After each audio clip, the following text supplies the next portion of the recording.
All right, I'm going to call this meeting to order of the Murray City Council on July 23rd, 2024. We have up here all council members are present, as is Laura Bowne, who is our deputy city recorder. Mayor Hales is here, GL Critchfield, our city attorney, and Jennifer Kennedy, our executive director. We are going to start with the Pledge of Allegiance, which Jeanette Bowen will give to us.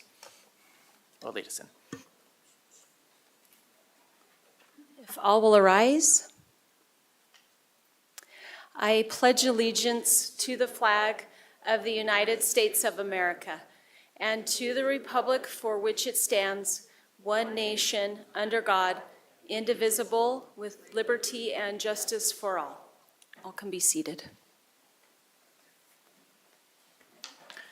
Okay, our first matter is we'll open up for citizen comments. Just as a note, there will be a public hearing on each of the agenda items today. So if you're here to talk about a specific agenda item, you can wait. There will be a public hearing on that at the time, but this is for general comments. So if you have anything that's a general comment, you have 3 minutes. Come to the microphone and state your name, and then Patty over there will fill out the form with her when you're done.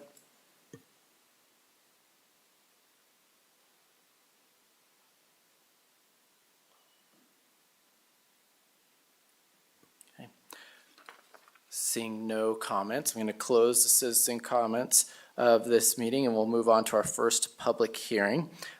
It is to consider a resolution authorizing donations of monetary assistance to or waiving fees for local nonprofit entities. This is Jennifer Kennedy presenting.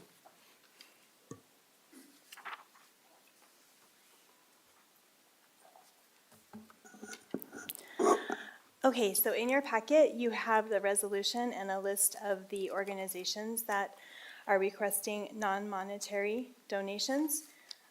They are the Utah Community Forest Council, Murray Parkway 8-Man Senior Team, the American Legion Department of Utah, Murray Education Foundation, the Murray Exchange Club, Murray Babe Ruth Baseball, and the Utah Farm Bureau Federation.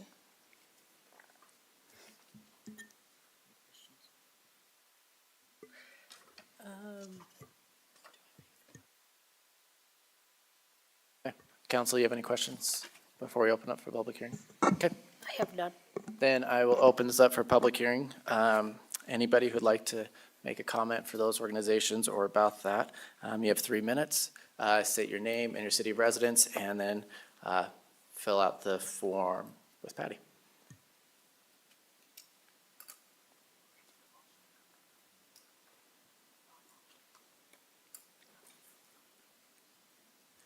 All right, seeing no comments, I'll close this public hearing, and I will entertain a motion or any comments from the council. I have none. All right. Do I have a Can you motion? take a motion? Mhm. I move that we consider a resolution authorizing donations of non-monetary assistance to or waiving fees for local nonprofit entities. I'll second. Point of order, is that to consider, approve, or you said consider, is to approve or deny the resolution? Sorry, I approve Okay. that we approve the resolution. Then I have a motion to approve from Councilmember Dominguez and a second by Councilmember Turner. Laura, will you call the roll? Mr. Pickett. Aye. Ms. Cotter. Aye. Ms. Dominguez. Aye. Ms. Turner. Aye. And Mr. Hawk. Aye. Okay, that resolution passes. Then I will, before we move on to the next item, I will consider any motions that the council has. I would like to make a motion to move number 6, Miss Murray, to number 1. To the next item. Okay. Do I have a second on that motion? I'll second it. Okay. All those in favor of moving Miss Murray to the Miss Murray Scholarship Foundation to the our next item, all in favor say aye. Aye. Aye. Okay. Do I have any other motions? Yes, I'd like to make a motion that we bundle together the following requests. You should see our desk up here. We have so many papers. I make a motion that we bundle together the Ballet Center of Utah, Murray Symphony, Murray Concert Band, Utah Farm Bureau, and Boys and Girls Club together.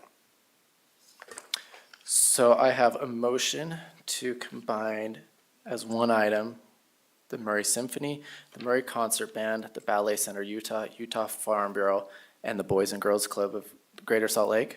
And before we second it, I would just like to point out that the Murray Park Farmers Market Utah Farm Bureau Foundation, their application was late. It came in May 2nd. The ending date is April 30th, and I did not know that was a firm thing, or I would not have, would have told my friend who has a nonprofit here in Murray, not to put their application in because it was past the April 30th point. So I just want that to be noted, that the Utah Farm Bureau Foundation came in at May 2nd. So if, as a council, I think we need to support our staff. And if we're not going to be firm on April 30th, then we could have taken an application today. So we have a motion. We have a motion to combine that a those items, and we have not received a second yet. Okay, so the motion on the table, I guess my question to the bundling is why? I guess, is, I feel like those 5 requests have a meeting of the mind among the council members. okay. I think, well, and I guess I'll state this, I think everyone deserves their due process and their presentation but I don't So- know if it's one by one, if that So what motion would would happen- include that. Yeah, as I understand the motion, each would still present, but we just do one public hearing for all of them instead of individual public hearings for each of them. And we'd vote on one of them. All of them is one vote. Is that how I'm interpreting your motion? That is correct. Does that Okay, make sense? yes. So then I second that motion. Okay. Any other discussion on the motion? So I got a motion from Councilmember Pickett and a second from Councilmember Dominguez. All in favor, say aye. Aye. Aye. Okay, so for all those keeping score at home, here's your new agenda.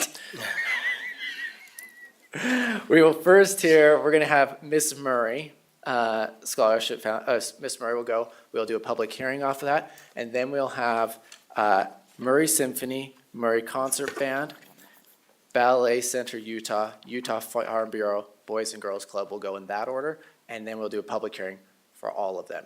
So I'll remind you of that in a second, because that was a lot. So we'll start off, we'll start off with the Miss Murray.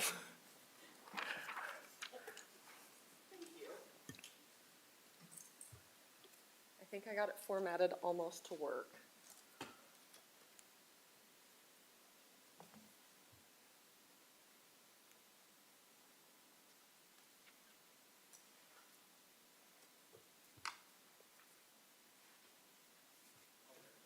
Fantastic.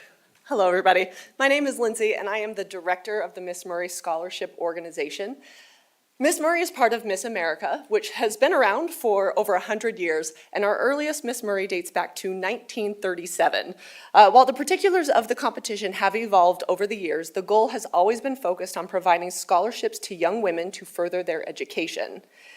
As the director, I see my year kind of split into 4 different sections. Part 1 is the building life skills. We start with orientation for women of Murray between the ages of 18 and 28, and then essentially offer a professional development program that inspires these women to be the best versions of themselves. Entirely volunteer run, myself included. We offer 3 to 4 workshops, and we take these women and we nail down what their community service initiative will be if they are crowned Miss Murray. We also do resume writing, public speaking, interviews, building confidence. And at the end of this, by participating in the Miss Murray Scholarship Organization, these women walk away with career skills that they will carry with them through their life. Now, the annual competition is part 2. We just had it back in May. And this is always a fun event for Murray City. The women our judges are sent a headshot a community service initiative essay and their resume in advance to kind of get to know the women. And then they participate in a 10-minute private interview, which is 30% of their score. 10% of their score is their on-stage question that has to do with their community service initiative. Then talent, fitness, and evening wear are all 20%. We award scholarships to Miss Murray and her 2 attendants, but then we also want to recognize excellence in other ways. So on May 4th this year, we were able to give out a Quality of Life Award, a community partnership, Miss Congeniality, and then we also recognize a Woman of Achievement from Murray City. And this year, our recipient, you know her and love her, is Sherry Van Bibber. Hey, Sherry. Because we want to continue acknowledging and empowering women to lead and be excellent. I can't turn this down, so the year of service that Miss Murray embarks on once she is Windows down on crowned my Miss favorite Murray. street. This is so Sunset in the rear view, got nowhere to implements her be community for a service- moment. let's just skip. She implements her community service initiative into Murray City. She also has a Little Miss Murray that she mentors throughout the year. She has a list of community events from the mayor that she participates in, and then she's also on the Murray City Flow, our 2024 royalty, and our Miss Murray and first attendant are here today, Ashlyn and Elisa. They are going to do 12 parades by the end of the year. Tomorrow morning, you'll see them doing the Days of 47. And so they're representing the city and putting in the work. Part 4 of the job is then preparing our Miss Murray to represent us at Miss Utah. There are fall and spring workshops. Miss Utah Week falls in June. There are over 50 women that are at Miss Utah, and Miss Murray represented us so well. And it's just fun to note these 4 women that were at Miss Utah this year are all from Murray. One of them representing Miss Murray. All of them have all come from the program of Miss Murray, and it's just amazing to see these women continue to make a difference in their communities and just be such impressive members of society. Our scholarships are given after Miss Murray and her attendants have completed their year of service. And so Dakota King, who just recently passed the title on to Elisa Sullivan, she has asked for her scholarship money, and it is going towards her Master's of Education at the University of Utah.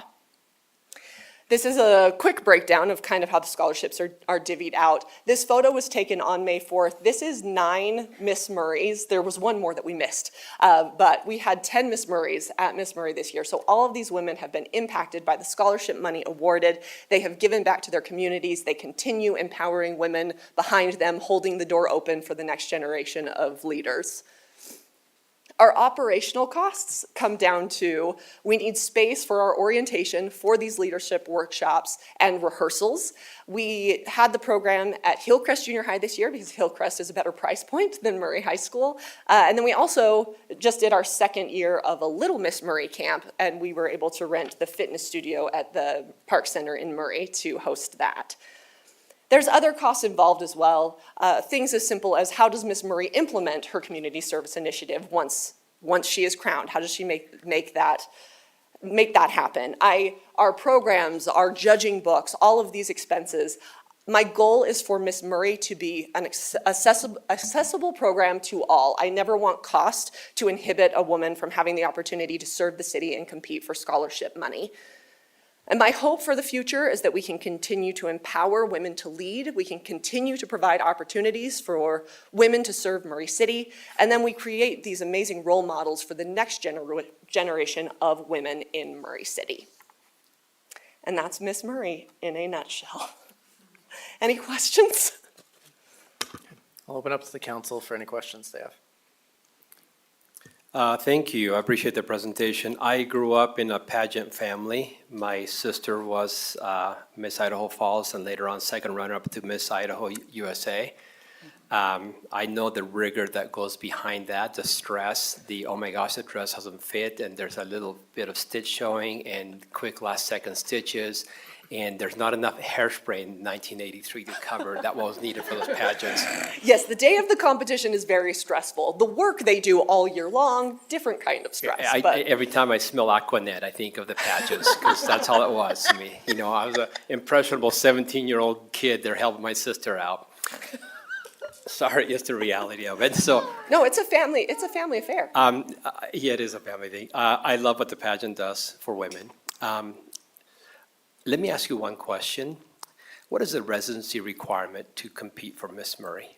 Right now, they have to live in Murray, they have to be a graduate of Murray High School or Cottonwood High School, or they have to work full-time in Murray. Okay, so, or?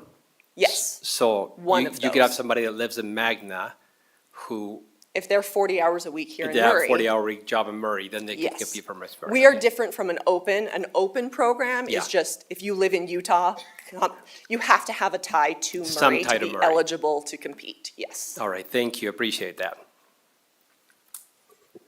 Okay, I have some questions and some statements. In 2030, we're going to lose a 0.2%. That's $4.8 million as a city. Last year, I asked all nonprofits to show me their fundraisers and the amount that they brought in to their nonprofits. I did not see anything at all on your spreadsheet About a on- fundraiser. as far as fundraisers go. Like the ticket sales, fundraisers. Do you charge the girls to be in the pageant? We have not. There's a $35 registration fee with Miss America that they have to pay, but that doesn't come to Miss Murray at all. Okay. We have tried to offset costs by having, like, our headshots were donated this year. So Right. I'm trying to not have costs for these girls to participate, doing everything I can. Ticket sales, there was nothing to give you yet because this was due April 30th and our Right. program was May 4th. Right. So yes, Okay. we do have ticket sales, and we Okay. did do this little Miss Camp that this was now, I think this is now a thing we're going to do every year. It Okay. raises a few $100s, but it's not Okay. a big enough program to make a substantial impact. And you kept saying scholarships, scholarships, scholarships, scholarships, which I applaud. And that's at $4,650 because I see the girls in the schools, in the community, they're all over. They're working for this money. Other things I have a hard time with because of this 2030 that it's going to be approaching the city. So that's how I see it. And then I'll just wait for the other council members to make comments, but this is how I see it because I really, really think it's important that nonprofits give to scholarships because it will continue their education, which we want, be it a trade school, be it at a community college, be it at a hospital, working through the hospital, getting their education through there, or a university, I totally agree that they should be getting a scholarship. That's my stance. Yes, I agree. And that has to, according to Miss America, the money that they are competing for has to go towards education. It can't go to anything else because it is a scholarship Yeah. competition. So the girls that do not win queen, first, second place, those other girls that did not, they can go to Miss Utah, correct? They can go in as a separate if they did not get If they a didn't win the placement title of in Miss Murray, they can go into Miss Utah, correct? they could be. There are open programs, so Okay. you could go compete to be Miss Rocky Mountain or Miss Right. Salt Lake County or something Okay. like that. Okay. If they did not win Miss Murray. Okay, and I'm just looking through all my paperwork. I think that was it for you. Yes, thank you. Thank you for that presentation. It was very professional, and I think that's how you conduct the Miss Murray pageant or whatever you call it. I think these women, and they are women, represent Murray so well. So I wholly support it, and I really appreciate your being here. Thank you. I have one question for you. What is the age limit for the program? 18 to 28. 18 to So 28? technically Oh, okay. 27, because you'd Yeah. have to be 28 to compete. I wasn't sure, so I was curious. Thank you. Yeah, they just changed that actually last year. It used to be 17 to 25, but now they want to be able to fund you all the way through your doctorate. So they've moved Oh, They've beautiful. moved it. Okay, Yes. great, thank you. So I have a couple questions about the papers you submitted. You gave us a projected budget of around 15,000 for next year. The independent audit last year had your budget at $238,000. Which, is it 15,000 or 238,000? Yeah, what? 200 and, no, not even close. Right there. Okay, so it's 15,000. Wait, was that the Bonneville? Yeah, Bonneville projected I you at. never saw that last year. Oh, yeah, they projected at That's $238,000. impressive. I mean, I'm looking at Pleasant Grove, that they're like a $20,000 budget, and I'm like, whoa, you guys can do amazing things with that money. Okay, so one No. other thing is, in your budget, you put in the presentation, that one of the things that you need funding for is space for the For the actual rehearsals competition, beforehand. yes. But within your application, you said you have 4 workshops that are held prior to the competition at different donated spaces. So is it donated, or are we paying for it? It is whatever I can finagle. I would like this program, I mean, I have dreams for this program. And so just a little backstory. I judged for Pleasant Grove, and they have a very strong program, very good relationship with their city. And when I went, our interviews the day of the competition were in their council chambers. And I was like, wow, well, isn't this fancy? The girls stood at the podium, the judges sat right there, and their director said, oh yeah, city council, they let us use this space. We hold our workshops right here in this room. So they are provided for free space to operate out of.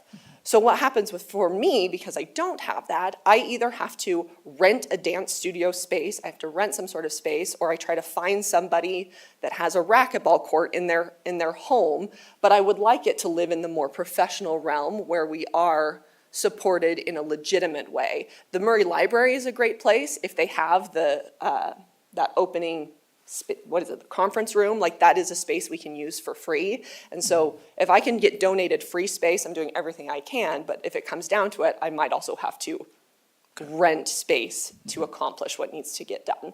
And that is our biggest expense that the program did not have when it was a faculty member at Murray High School, and they were just able to use the dance studio and use the stage, and I just don't have that. Okay, cool, thank you. Any other comments or questions from the council? I have one more question. Yes. And it goes back to space. Hillcrest Junior has a beautiful auditorium. I love going there. I think it's a perfect place for this. And I noticed that they charge quite a bit. Quite a bit. Have you requested a fee waiver from the school district? Yes, the school district was not interested in doing that. So I did do a fee waiver for the Murray Theater, but that is not a viable thing yet. So that would be my dream, that we could house this at the Murray Theater when that becomes a viable space, but it's not something the school district. Yeah, just curious if you had approached the school district, but it seems like you have, and they said nay. Yeah, so the best I could do was the nonprofit rate at Hillcrest rather than full price at Murray High School, which I'm grateful for. It helps, but it's still a big expense to hand to Murray City to do this for Murray City. Thank you. One more question. What plans do you have in the future for fundraising to bring in money to begin covering the cost of this? I know you're a small fledgling program, and we're doing our best to help out, but we'd love to see an effort on the pageants and to say, okay. We're Outside grateful of our for the ticket city. sales and our Little Miss program. and our- I'm just not sure what's possible, what's out there. Have you even discussed it with your board or, Yeah, and I guess that's a great question. This is a volunteer job. I work full-time doing other things, and this takes up so much time Yeah. already. Yeah. And what ends up happening is when we get started into our year, all of our efforts are going towards Miss Murray implementing her thing, her fundraisers, her service things. But yes, on my end, I can start getting even more creative to beg, borrow, and steal to keep it going. Yeah. But the Little Miss thing and our ticket sales are our current only things that bring money in. Yeah. rather than just giving money out. And I just want to tell you, I appreciate what you're doing. Don't take this as a criticism, right? I volunteered in some organizations where not only did I spend time, but I also had to do fundraising for them. And I remember the endless car washes, the endless, door-to-door things, but we had to do something to keep it going. But we appreciate what you're doing. We appreciate the effort you're putting out there, the quality product that you created with a pretty tight budget. So I just want to say I thank do you. have to say, I'm very proud of this year. These women that you can see on Yeah. the screen, we had 10 contestants this year, and they were so diverse and interesting and some of the coolest people I've ever met. I walked away from this night going, I wish I had 10 crowns to hand out. That's And so these women, if they continue staying involved in the program in Murray City, I mean, you'll be blown away by what these women can do for the city. Thank you for what you're doing. Thank you. And I also, I love what you guys are doing. Just by adding up your rentals, I came up to, and I didn't even do the hourly rate, I came up to close to $3,000 that you're doing for rehearsal space. So anyways, and I thank you, Lindsay, I really do. Any other questions from the council? Okay, thank you, Thank you Lindsay. for your Then I'll time. open this up to public comment. If anybody would like to speak about the issue for us, about the resolution about Miss Murray, you can come to the microphone. You have 3 minutes. State your name and city of residence, and Patty will have the floor.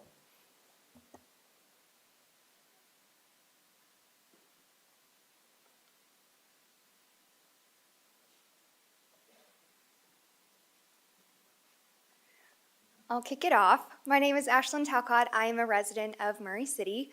I am actually a transplant, so I moved to Murray about a little over a year ago. It was last May.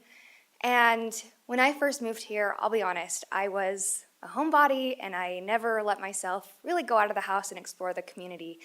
And when I got word of this program, it was an immediate fear. And then that told me, now I have to do this because it's something that I'm afraid of. So going from having, almost no friends in the city by my own doing, I feel like I now have, close to 10 best friends. And so I think it's just that it's only one aspect of the beauty of this program is the friendships that come, but also the focus on service, community involvement, and the professional development. I can stand here and speak to you guys because we really did a lot of practice on public speaking. And so it's just such a multifaceted program that hits so many different areas of empowerment and support for the women of Murray. And so it's really changed my life, and I give a lot of ode to the girls, but also the people in the background, which is Lindsay and all of her support staff. And I'm very proud to know this program and be a new citizen of Murray. Thank you.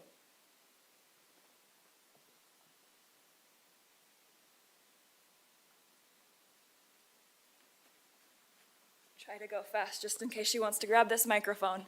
My name is Stacy Hansen Van Rosendahl. I was Miss Murray 2010, and when I was 8 years old, Miss Murray, and I apologize if I'm emotional, I just got some really bad news about my friend's child, little girl. Dang it, I was really hoping I wouldn't do this. Miss Murray, 1998, Jenny Jones walked into my second grade classroom and she told me I could change the world. And I chose to believe her. And my mom said I came home that day and I said, I'm going to change the world. I'm going to be Miss Murray. And it took me 3 tries and I finally won. And my service platform was called Pay It Forward, where I taught the kids to serve, to love. And I am now a business owner. I've been in the mortgage industry since 2012. I've owned my own business for about 5 years. I employ 2 women, and I have a daughter of my own. And if you want to see how far-reaching this can go, my daughter's middle name is June, which was actually my little miss's middle name as well. She is named after my little miss. I learned public speaking through Miss Murray. I learned to set dreams and goals through Miss Murray. And the biggest thing has just been the mentorship. I was mentored so beautifully through, rest in peace, Lisa Lloyd. And I was literally texting with Miss Murray 2013, Mallory? 13-ish, I don't know. And we were just talking about how much we miss Miss Lloyd because we loved her. And I just want to tell you that Lindsay is filling those shoes beautifully. And I know that's a really hard thing to do. So thank you, Lindsay. Thank you to all the beautiful women who have been in the program, and even if you never get the crown, these women's lives are changed forever. Thank you.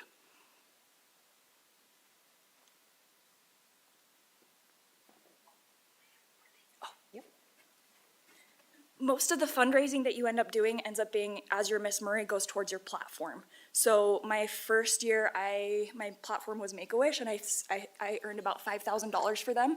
I've earned about $50,000 for Make-A-Wish.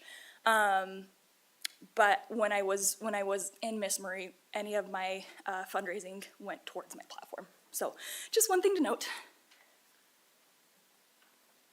My name is Amanda Hughes for Boys and Girls Clubs of Greater Salt Lake, but I wanted to comment in support of Miss Murray, and because I think our values align for what we try to do for the kids and young adults in our community in Murray. And I certainly understand the struggles of nonprofits, and we have space. And I would like to make sure that the council knows that Boys and Girls Clubs is willing to participate and collaborate with Miss Murray for space rentals for your workshops, Little Miss Murray's, as long as we can cover the cost of having the staff present when you need it. Yeah, thank you, and thank you, council, for considering these really worthy applications.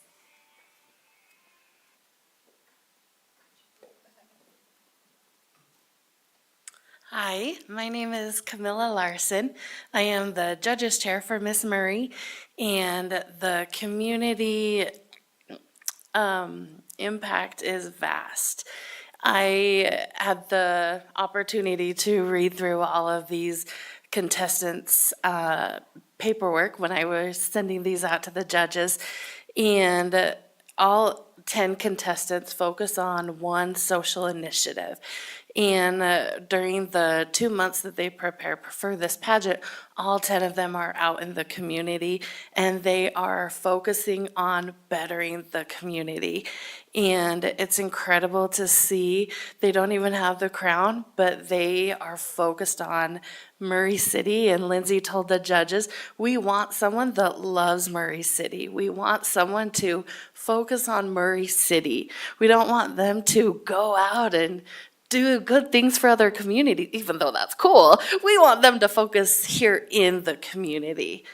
So thank you.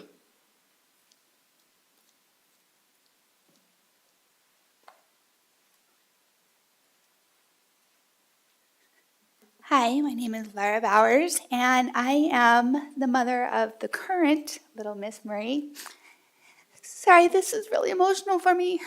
The past year has been a really hard year for us because Eloise has such high anxiety, and I have actually had to go to school with her, and it's been a struggle for her to try new things. And the second that they crowned her Little Miss Murray, she is a changed little girl. Elisa said she wanted to take her out to ice cream and get to know her, and I was waiting for her to say, like, well, I can't go without my mom. And she was like, okay. And I was like, okay, that's great. And I have seen so much more confidence and so much more willing to be her own self that we know that she is to other people around. And I think this is such a fantastic program. I am so thankful to Lindsay to having the Little Miss summer camp. It was Eloise's second year doing it. Last year when she saw Rosie crowned, she was like, Mom, I want to do that. And I was like, great, next year we'll do it for sure. And then when she crowned, it was so exciting for her. And I am really looking forward to seeing the things that she will do this year. And she is so excited to spend time with Elisa and getting to know her and helping her with her initiative, especially since Eloise has such mental health problems of her own. It's exciting for her to learn new ways that she can not only help herself, but help her classmates and other people in the community. So I just wanted to say thank you, and thank you to Murray City for allowing this program to happen.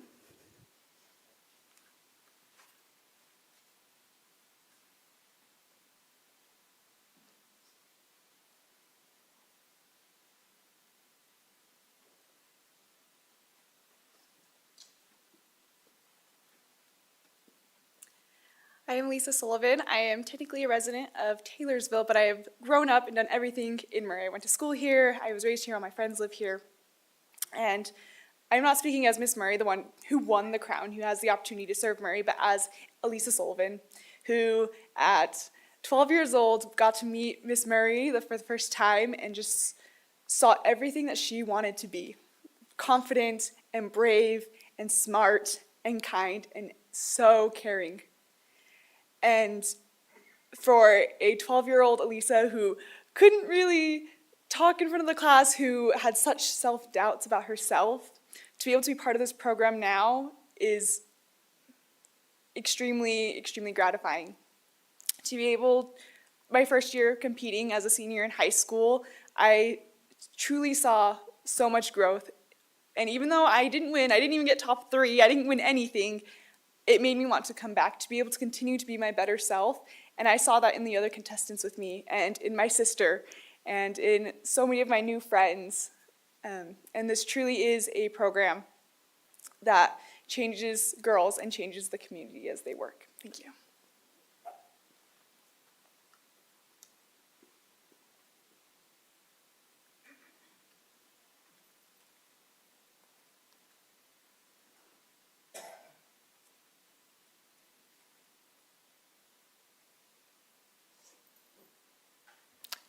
Okay, I'm going to close the public hearing portion of this meeting, public hearing. And I'll entertain a motion. Or do we have any other discussion before I move? Okay, No. then I'll entertain a motion. I move that we adopt a resolution approving, I'm getting to number 6. Approving the appropriations of money for corporate purposes based on findings pursuant of Section 10-8-2 of the Utah Code for the Miss Murray Scholarship Organization.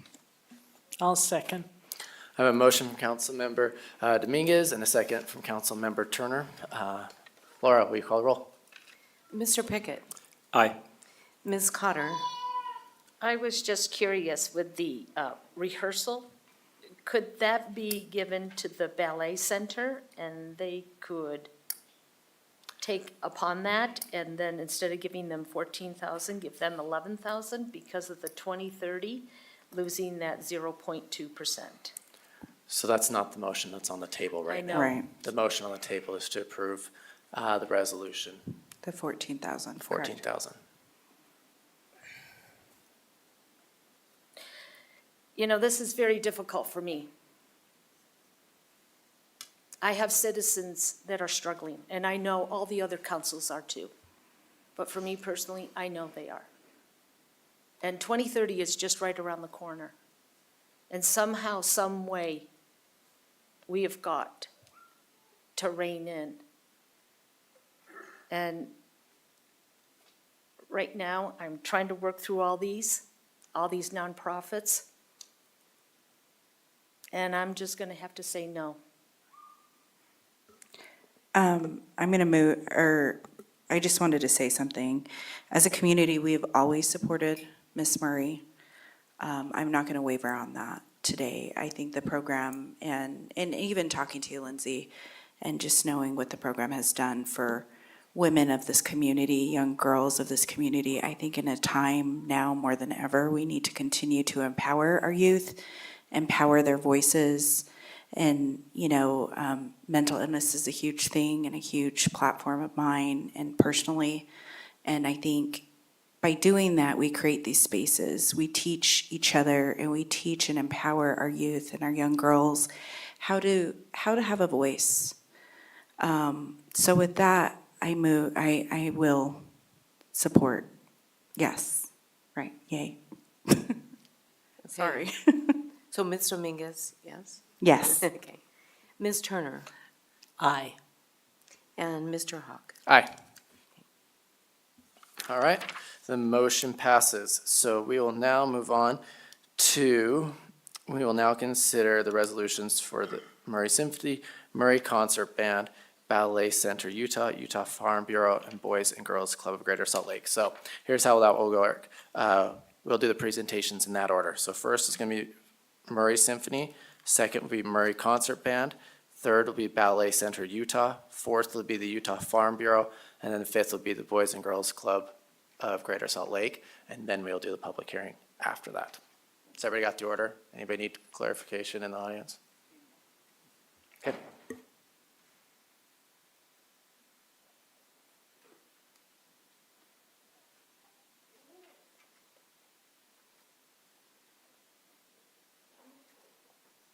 Should I use mine?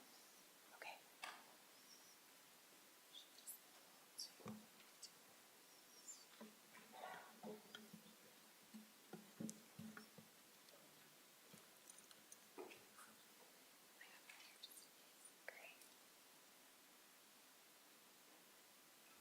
As they're setting up, I'll just add, once your item's done, feel free to leave. You do not have to stay here and listen to us drone on. I'm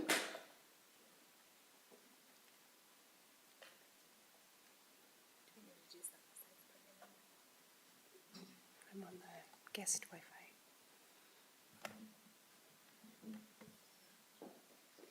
If not, I can use hers because I sent it to her.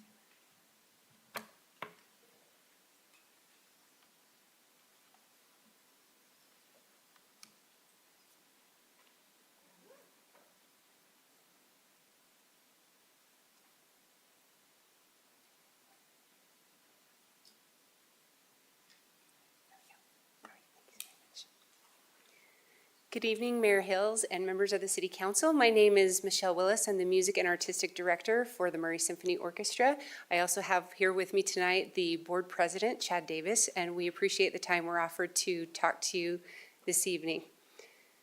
So our mission statement is to provide the community with high-quality and affordable family-friendly performances while giving its members an opportunity to perform symphonic music in a friendly and supportive atmosphere. Our goal is to not only serve the community in Murray and surrounding areas, but to bring joy to the people who are a part of the group. Those are two very important goals to us. So we are now getting ready to start our 50th year. When we get to next year, we'll be celebrating 50 years, and we're excited. We were so excited to be a part of the Murray Park's 100th anniversary in June. It was wonderful to be a part of it. And we have 3 conductors. I serve as principal, but we also have an associate and an assistant conductor that helps out with the ensemble. And we currently provide 5 concerts: October, December, February, April, and June. In June, it takes place in the Murray City Amphitheater. So our concert locations, we work at Hillcrest Junior High School, Murray High School, and the Murray Outdoor Amphitheater, and rehearse in the Hillcrest Junior High, and this is thanks very much to the Murray Arts Advisory Board and Murray School District, who allow us to be in their facilities. So we're a very diverse group who enjoys performing for the community and bringing our musical talents together to share with others around us.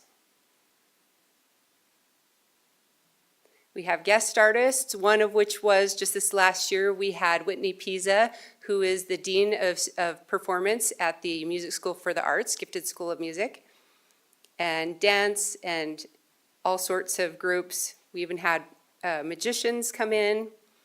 So, and then we just started, this is my 3rd year in this position, and we started doing collaborations with Murray School District. So one of our projects last December was that we had artwork that was created and then displayed as we performed a large-scale work. And that's available if anybody wants to see it. It's quite long, but it's beautiful, and their artwork is beautiful. And then we also started last year, two years ago, side-by-sides with Hillcrest Junior High School. So we rehearse with them the night before their concert, and then we play side-by-side with them at their concerts. So he has both bands and orchestras, and we play with both.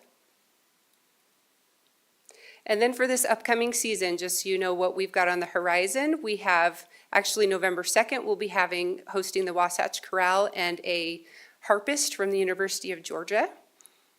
In December, we have award-winning jazz trumpeter Ryan Nielsen joining us. Our December concerts are always free, and the last 2 years we have worked with the Murray Children's Pantry to raise money for them. Last year we were able to raise $1,500 for them and over 300 pounds of food. February, we'll have 2 soloists joining us for a Spanish-themed concert. And then we're going to do some major works, Mahler Symphony No. 1, and a piece by Wagner. And then we'll be finishing, we have a composer here in the area that is writing for us, and we'll be premiering the Great Salt Lake Suite. Yep, and he also plays in our group, and we're excited to have that as to cap off our season. And just letting you know, on the horizon, we have set up a contract with a composer from Los Angeles. This is for October of 2025, so this is for next year's things, but we want to let you know what's going to be coming to Murray. So this thing, and I'm going to let you watch just a brief video of it, it's about 1.5 minutes, it's like bringing John Williams here. He's not as big of a name, but his music is incredible, and he's an author. So he wrote a children's book for this. It's called Brave Ship, which I've read, and it's fantastic. It's not out yet, but he's hoping to get it ready by the time he comes. So we're hoping to have him come and speak at the schools. It's a book that's great for age sixth grade and above. So he'd come and talk to the schools about it and invite them to come and be a part of the musical experience.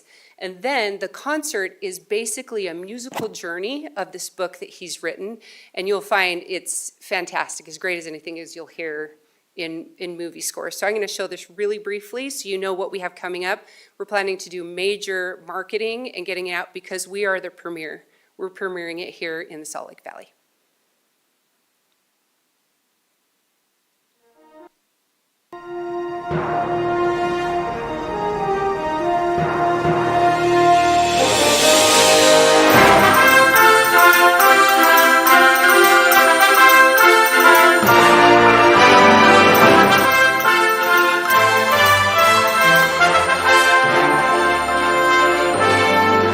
Brave Ship is a narrated live show for orchestra.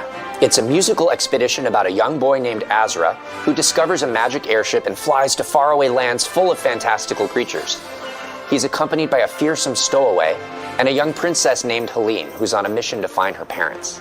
There's a book, there's an album, there's a video game in the works. The show itself is immersive. Dozens of illustrations of the adventure are projected on screen. The journey's about the coming together of a family. My hope is that this multimedia experience will inspire people to appreciate the storytelling power of the symphony orchestra.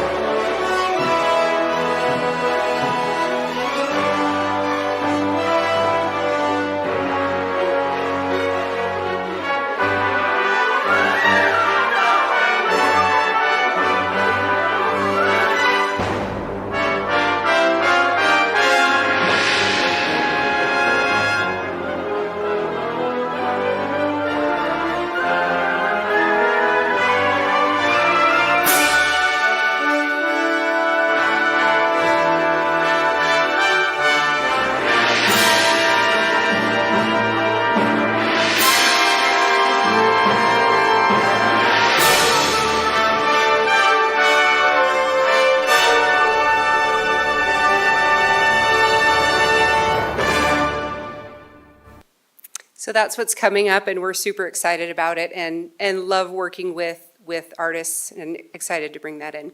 Thank you so much for taking time to listen in to me.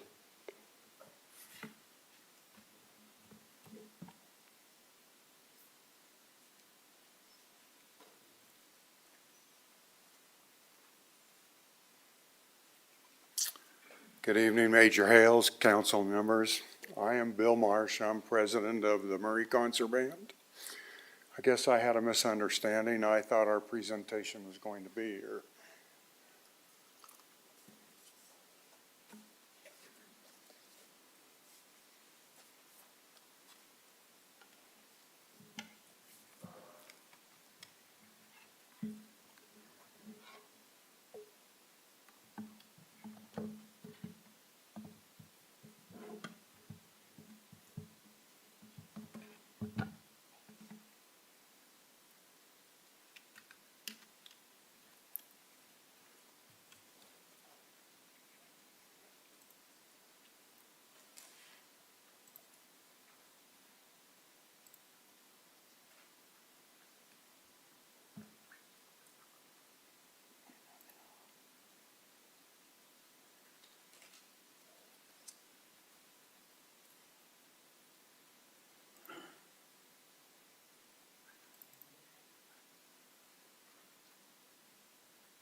Just, well, we can space bar.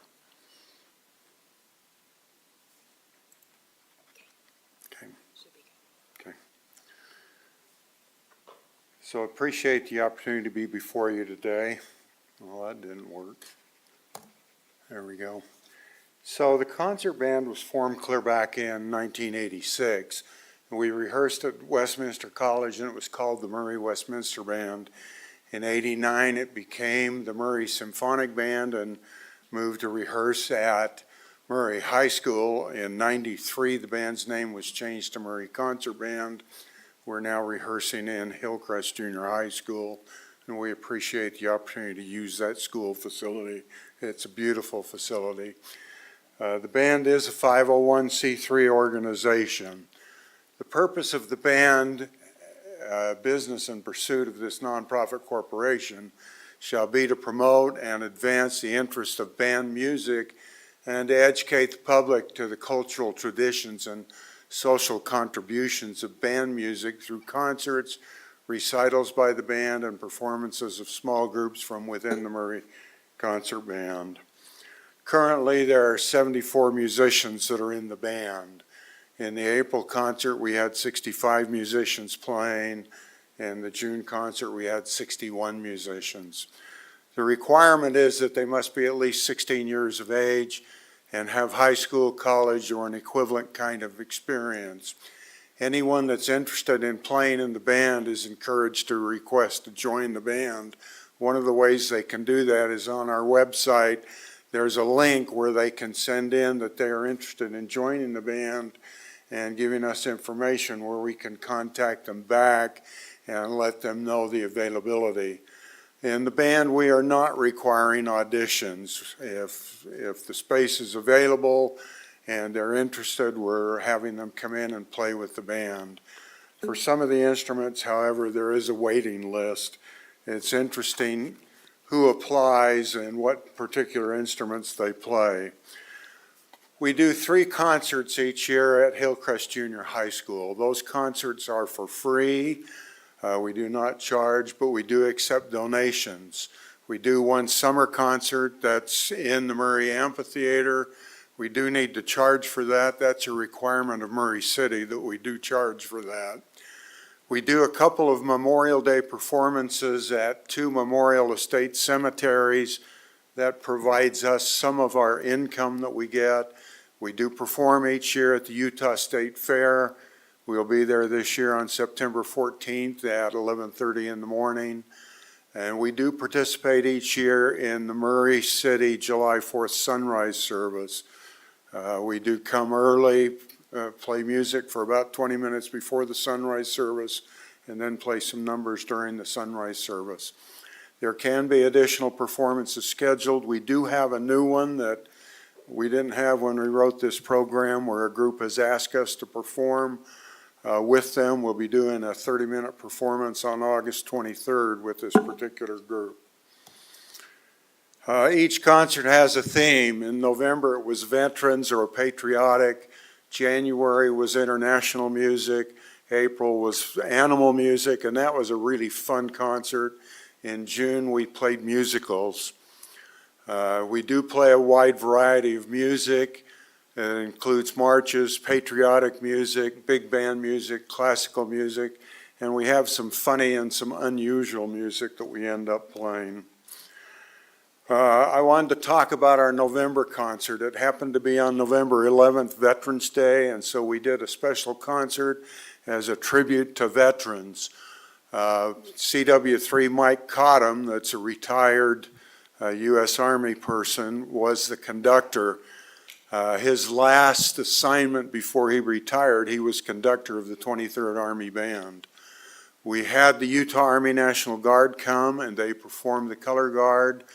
We had a display of a couple of military vehicles out in the parking lot, and we had a display of military equipment inside for our patrons to see. Patriotic music was played throughout the concert. We honored veterans, both those that were in the band and those that were in the audience.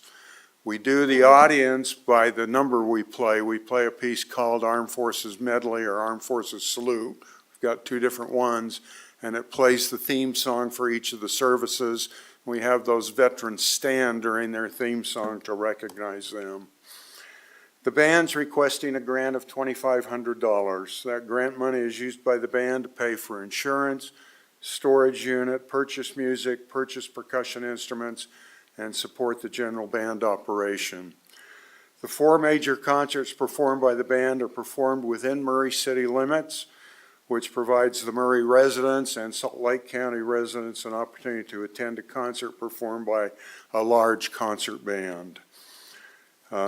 This is our budget income. We do get money from admissions and audience donations. We have some individuals that do some donations. We do require a $20 per year due payment from each of the members, and we get some money from some of our paid performances. We get local government support from Murray City. In the past, that's been $2,500. We get a ZAP grant from the county for $2,000. We do have a reserve, and the reserve looks quite large, but I wanted to let you know that in 2025, we're planning to try and purchase 4 timpani, which will cost about $12,000, and we will be using that reserve to help do that. The timpani that we have right now, as far as we know, Robert Lentz, who performed with the Utah Symphony and was requested by Marisa Bravanel to come play with them, came to the Valley in the early 50s and brought these timpani with him at that point. So we've had them for a long time. They were made by American Drum Company. They've got a very heavy cast frame on them. They're very difficult to move around. What we're trying to do is go to some fiberglass timpani that are much lighter to move. We've outlined our budget expenses. We pay a librarian $900 to help do our music. There's a lot of work in getting the music ready to distribute out to the players, getting it back and organizing it, make sure that we've still got in it. We still have all the music that we let out, and that sometimes it's really difficult to do, and organizing the new music. We do have some supply expenses, $800. We do rent a storage unit that we have our timpani and our music stands stored in. We have to pay insurance on our equipment in case something happens to it. There's printing charge there. There's an equipment charge. When we played for the concert in June in the amphitheater, we rented a truck in order to move our percussion equipment and our music stands there, and that cost, it was a huge truck because of all the percussion equipment we had. That cost came close to $400 for the band to do that. And we have other expenses listed down. We have our reserve. Again, we're planning to use that reserve next year if we can get enough money together. The Murray Concert Band has always been proud to represent Murray City wherever it performs. The Murray City logo is proudly displayed on our website, on our program, and on our flyers. Thank you very much for considering the band's grant request.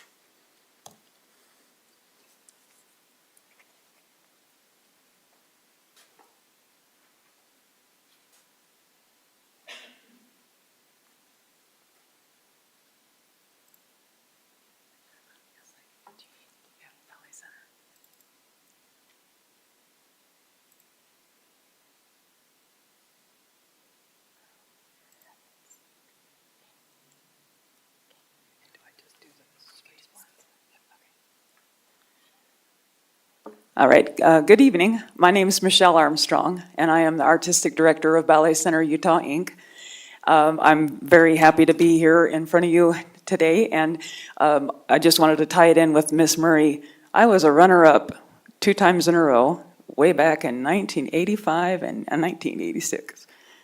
And then I decided that career had to be put on the shelf, but definitely a lot of good things that happened. Okay, so I am talking to you tonight about our funds that we are requesting. So we have been around since 1970. And our financial request, we're asking for $3,000. The money would go towards our general operating support and subsidizing student tuition, our huge roof repair, and the Last Unicorn production. We always put on an original ballet where we find all the music, do all the choreography ourselves. About our school, we offer ballet classes from 3 years old all the way to adults. We have a qualified teachers who studied from ballet from our establishment. All classes are accompanied by a pianist. Extra classes that we offer, we have character class, contemporary class, and adult classes. We started providing internships and service scholarships to students. The internships, we worked with a young man from Cottonwood High School, and he fulfilled 60 hours of an internship learning a craft. He's a very accomplished pianist, but he had never accompanied for ballet class. So that was very enjoyable to have him here. We have performance opportunities. We offer three to everybody who wants. We have up to 5 performances a year. Costumes are all provided for free for the students from Ballet Center, Utah. With summer programs, we offer for further training and performance opportunities. We also bring in some pretty big name stars from, one of them is now a regular, his name's Alexander Sasha Luniev. He's from Mariinsky Theater, St. Petersburg, Russia, and he comes in every summer to work with children. And he's now become our family friend. The school, we had a co-founder, a very famous man, Willem Christensen. I know him as Mr. C. He was my mentor for 13 years. In 1986 is when we moved the school to its establishment, which is just outside the door. And Willem Christensen, he founded Ballet West, as many of us know, and also San Francisco Ballet. We maintain his standards of teaching, and he insisted on the classes always be accompanied by pianists. The students need to have that involvement of having a live musician instead of just recorded music. We strive to continue his legacy and instill in the young a love for dance. This is an example of our programming that we put on social media. This is a commercial. I don't know why I don't have the little YouTube signal. How do I get that to work? I don't think it'll work. It's just a PDF, so it might not work. Oh, bummer. Okay, it was a cute little 36-second. This is an picture is when we participate in the children's matinee series in Murray Park Pavilion number 5. And we're grateful that we always get that opportunity. We ended up having about 200 students. It's a free concert. So I will just skip that. This was about our ballet that we were putting on this year, our original ballet, The Last Unicorn. The Spring Fairy Tale was a huge success. We had a record number of tickets sold, and we involved the entire school. And we just recently had a return in the summer program, which just finished last week. The community involvement, as I said, that we have the children's matinee performance, and then during the Spring Fairy Tale, we have that middle picture. We bus in elementary students, and they get to see our show, and this is all done for free. And after the show, that's me conducting a Q&A with the elementary students. They get to ask any questions to me or the staff or the dancers. And it's quite entertaining when you got the kids asking all kinds of questions. Then we had a new representation when we had somebody from the Life Church. They contacted us asking if we would want to be out in the community. They did an evening in December honoring outstanding women in society. And so we put together a show as part of our community involvement and outreach to just let these young kids dance for people. More of our community involvement, we always participate in the Murray City 4th of July Parade. And then when we have our summer performance and those middle pictures, we always have one of our outreach. We do a free ballet clinic for students that are 8 to 18 years old. And every year we try to get more involvement, but it's a free class. The kids that have never had a ballet class, they get to participate in a class. We feed them a snack. They get to rub elbows with the performers, and then they get a ticket for the show that night. And then the other part, we always participate in the Italian Festival in September at the Gateway. This was another opportunity that we were asked to participate in a local community trade show. Last year, the Utah Bride magazine asked if we would provide some models, and so there we are. They walked around and modeled these dresses, which were made completely out of live flowers. It was quite an interesting event. But again, we got to represent Ballet Center. There's some more pictures. And so I'd like to thank you for listening to me tonight. And we appreciate all the support that you give all the time. Thank you very much.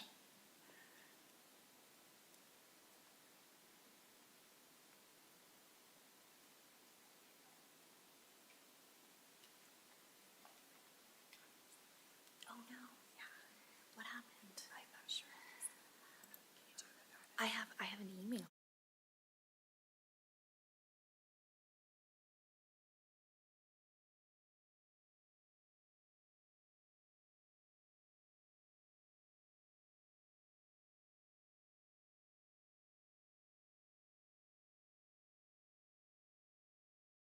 Let me just. You can do it after notes. Yeah. That's okay. Hi, guys. My name is Adelaide Corey Dish. I'm with the Utah Farm Bureau Federation, and I'm the Farmers Market Manager. So we run the Murray Park Farmers Market. We also run the South Jordan Farmers Market. I'm sorry, my presentation didn't upload for some reason. It's beautiful, just trust me. But I actually found out about this opportunity when I spoke with Councilmember Dominguez, because I wanted to make sure that I was really doing all that I could to support Murray. We are primarily an agriculture nonprofit. So we are actually a 501c5. I don't know if you've ever heard of that. So we come from the farming side of things. And I think I wanted to pull back and make sure, are we really doing everything we can for our loyal customers who come each year? So we've actually been the farmers market at Murray. We're the oldest farmers market in the state. We've been in Murray since 1981, so this is our 43rd season. I don't know if everyone's ever been to the market, but we have farmers who've been coming since we started. The reason that we started in Murray is the Farm Bureau actually used to be located here in Murray, and when it moved, the market continued at the park. And so we've been really lucky to have the support of the city in that we have had it at the park, I think probably early 90s or actually probably the 80s. So that's just a little bit about what we do. And then, sorry, I was just, the funding request I had was in looking at how we support our customers. I found a program called POP. It's started by the Farmers Market Coalition, which is a national organization. And what it is it's a children's incentive. They complete an activity that's agricultural, seasonal related, and then they get to have $2. There are these little coupons, I wish I could show you. And they're empowered to spend those $2 themselves at the market. They choose how to spend it on fresh fruits or vegetables or honey.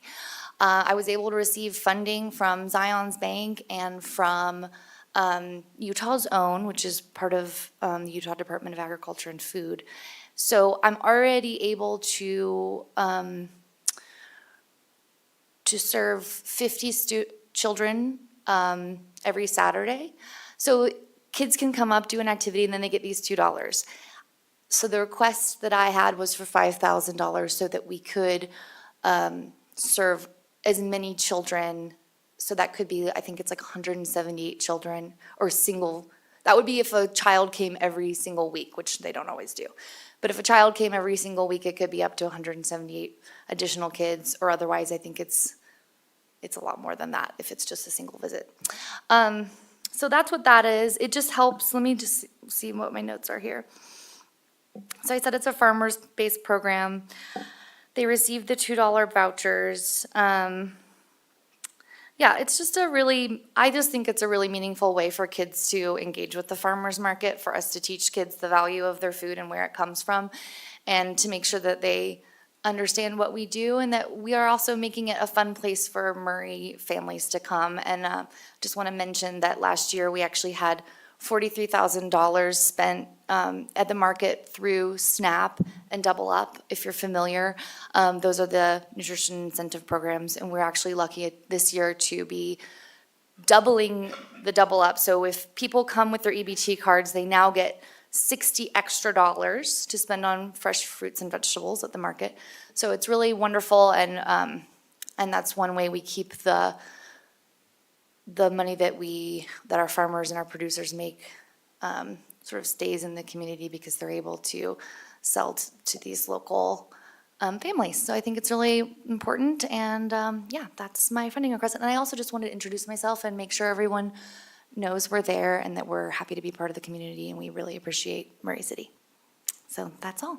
Thank you so much. Can I ask a question?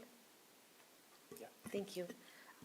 For the homeschool kids, how do you let them know about your program? Is there some way that they are let known about when this happens and how much and all that for the kids that are homeschooled?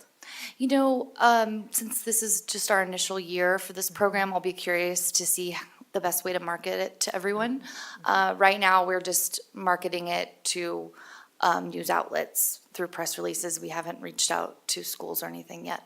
Okay, are you planning to reach out to Murray School District and Cottonwood High School also? Granite School District? Yeah, and we started to reach out to the high schools just on the back end to get volunteers. But yes, as our program continues through the fall, I'm looking forward to reaching out to students. Okay, could you let the council know what you hear back from the school districts on their support?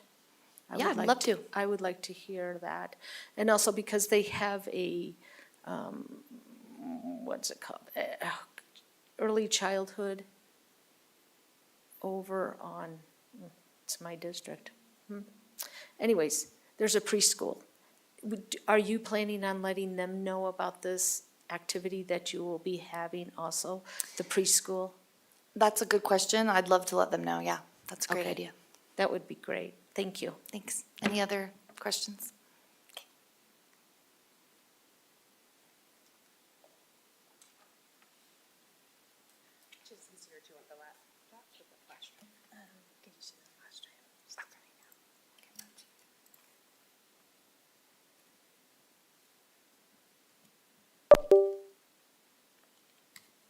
Not that you want more paperwork.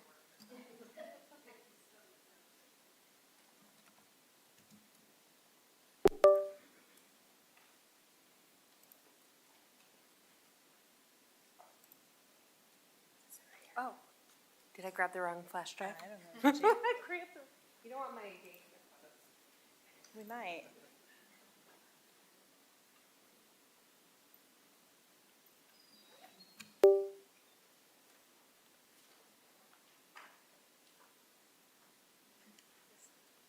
It was the black one.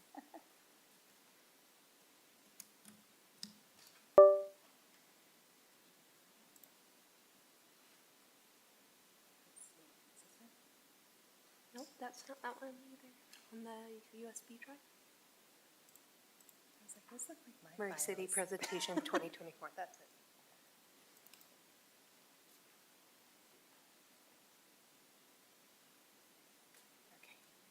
Perfect.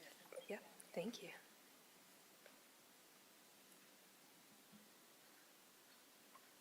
Hi, so my name is Amanda Hughes, CEO for Boys and Girls Clubs of Greater Salt Lake. Our administrative offices are here off of Commerce Drive, and our Murray Boys and Girls Clubs is our largest and oldest Boys and Girls Clubs as part of Boys and Girls Clubs of Greater Salt Lake. So we're asking today for a funding request from Murray City of $100,000, which is the level of support that we've enjoyed and been very gracious and full of gratitude to receive from you for a number of years now, which represents about 4% of our annual budget for that site alone. So all of the numbers and the data and everything that I've shared with you and that we've shared in our application is very specific to our Murray site. It's been parceled out from the other 7 locations total. So there's 6 other organizations and sites within Boys and Girls Clubs of Greater Salt Lake. All of our proposal and our request and every dollar given from Murray City is allocated directly to our Murray location. I know we've been around in Murray for a long time, since 1967. We started, of course, as part of the boys club, but girls have always been welcome at our organization. There is our sign from way back in the day. Our mission is to be able to inspire and empower youth to be able to reach their full potential as both, engaged citizens, to develop healthy lifestyle choices and habits, to do well in school, and to be good members of the community and carry those habits with them into adulthood. Most of our programs, with the exceptions of our licensed childcare, are offered at little or no cost to our families. There's simply a summer registration fee, one-time $20 registration fee for the summer, and a $20 registration fee for the school year. And then our licensed childcare for pre-K and kindergarten programs is well below fair market rate. And because we are a licensed childcare facility, those families who qualify for their subsidies from the state we're eligible for them to use those subsidies at our programs. In 2023, we served over 705 youth at the Murray location, and 62% of them were Murray City residents, which is an increase from the number of years. And you can see some of how that breaks down by zip codes within Murray. We do have transportation from every school in Murray School District, as well as Granite School District. We do serve a few of those clubs as well, schools as well, to make sure we're providing before and after school transportation to and from those locations, and we're in with walking distance though from Hillcrest Junior High and Murray High School. We serve youth ages 3 through 18 without any bias and remain all-inclusive for all youth. However, many of our youth who do come into our clubs every day are from 74% are from low to moderate income households. 50% are from single-parent households, and 49% are members of BIPOC minority families. Funds from the Murray City will provide the programs and access to these programs for our kids, especially affordable childcare, really making sure that cost remains below fair market rate. We know that's a real need for our kids and our families. We have all-day summer camp programs. If you walked over to our club today, you probably saw close to 200 kids in our building. They're there from 7 in the morning until 6 o'clock at night. They get breakfast, lunch, snack, all sorts of different things going on during the day, and summertime is a really fun time at the club. It smells like sunscreen and body odor. It's fun. Come visit. We also have that affordable childcare and pre-K program and kindergarten programs for kids, those before and after school programs that I mentioned, homework help, computer labs, mentoring, trained development staff. Our programs are delivered by trained staff as opposed to, we do love and rely on the added addition of volunteers, but it's really important that our evidence-based curriculums and programs are delivered by our trained development staff. We also have prevention education programs, which would be anti-drug and alcohol programs, healthy life skills. We want that, and social emotional learning programs, mental health, as well, all age-appropriate curriculums for all age groups, as well as lots of snacks and meals, because grumpy kids are not fun kids, and if they're hungry, they can't learn, and if they're not safe, they can't be their best selves. Looks like I'm missing a slide. I thought I had something in there. Wanted to talk about our teen programs, but I will also get to that too. Sorry. So we also have programs for teens. And our teen centers are really full and active right now as well for summer. We really want to focus on making sure our kids are ready to graduate on time with a plan for the future, and that they're prepared to enter the workforce as well as higher education, tech or trade schools.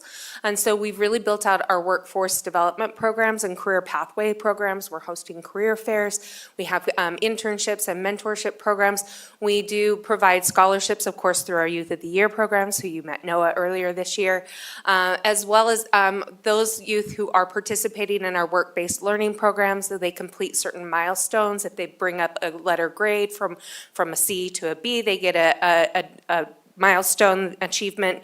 If they get their food handler's permit, if they get certified in first aid or CPR, if they visit a college campus, if they attend one of our career fairs, each one of those milestones that they achieve allows them to get a stipend award into a My529 account that we open for them on their behalf, that's accessible to them for their higher education afterwards as well, and teaches them as part of our financial literacy programs how to plan and save for the future.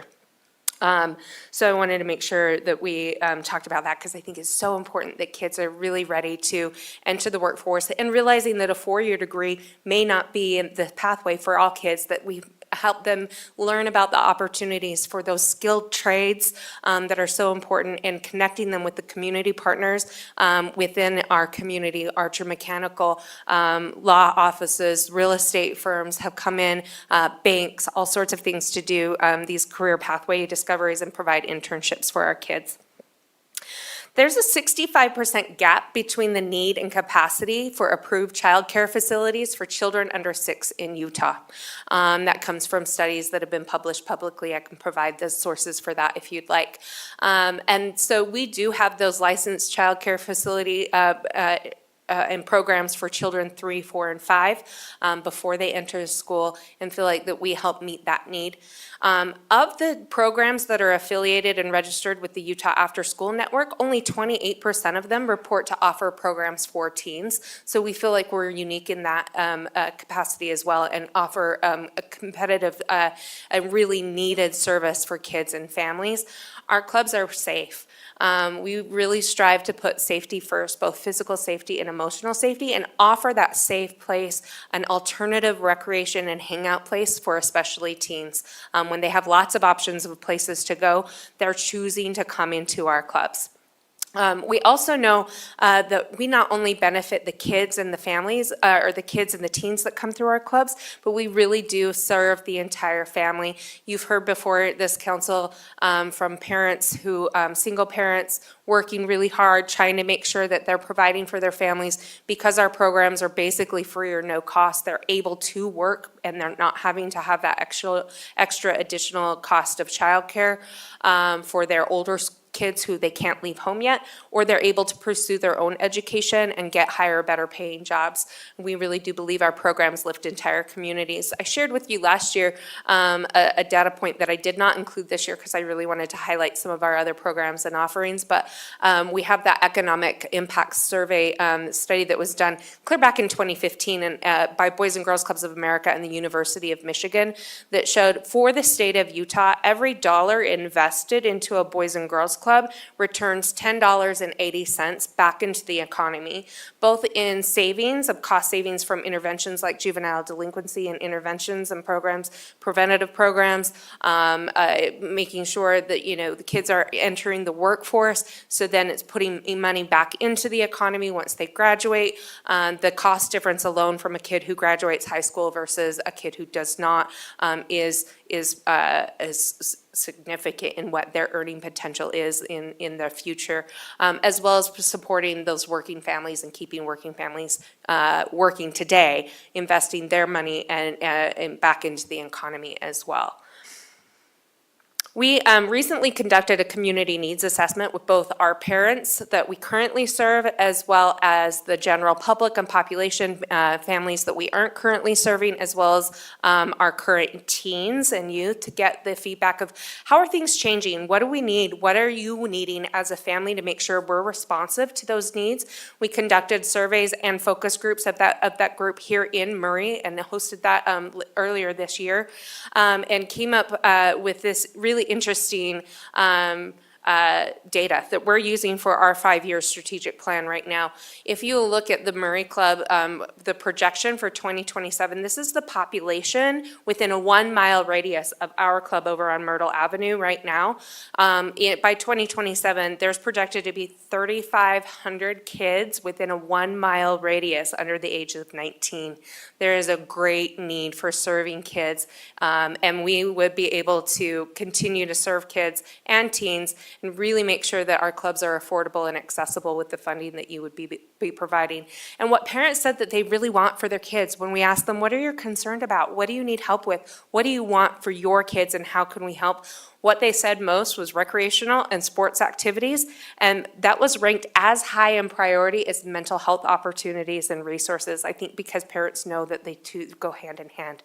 They want their kids out and active and involved doing things, as well as those cultural and artistic enrichment, of course, educational and skill development. And they want their kids to be involved in community service and engagement as well, right? So what's really great and fascinating about this is we offer all of these things at our Boys and Girls Club. So we feel like we really know and understand the needs of the kids and the families that we serve, and our programs are engaging to meet those needs and continue to do that.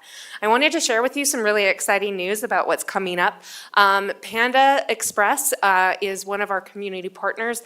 They've hosted and created an opportunity at our Sugar House location a year ago to create a center of hope in one of our classrooms, and we decked it all out and got some new computers and technology and made it look really fun and vibrant for a learning space.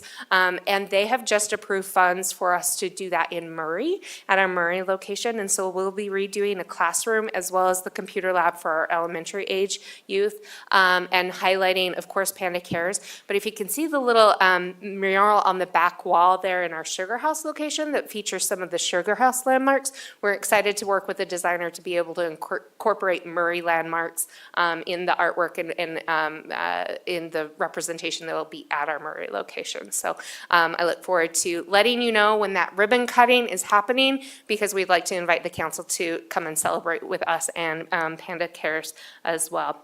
And I think that's one of the benefits that we have. Of course, we leverage and need the support of the city and the council for that 4% of our budget, but we really do have really amazing committed corporate partners, foundations, individual donors, all who have residences or homes or businesses here in Murray, and we like to make sure we're being a good community partner with them as well. And just last but not least, wanted to share with you again, you met Noah a few months ago as he was the Youth of the Year for the entire state of Utah for Boys and Girls Clubs, went off to the Pacific Regional Competition. Unfortunately, he did not win the Pacific competition, but he had a great experience, really enjoyed meeting the other kids, and he's eligible to compete next year again if he wants. He still has another year of high school at Murray High. But he also just returned on Thursday for the Summit for America's Youth. in Washington DC. We sent 7 kids from our clubs. Noah was the one from Murray who went, and they all went and joined the Boys and Girls Clubs from across the country to visit the Washington DC. They met with members of Mitt Romney, John Curtis, Mike Lee, and they presented their civic engagement project for addressing wage disparity in front of them. So they're really learning opportunities to be advocates and how to be engaged in the civic process. And they are going to be presenting that project in our club hopefully in a few weeks as well, and would like to invite you guys to hear their project as well.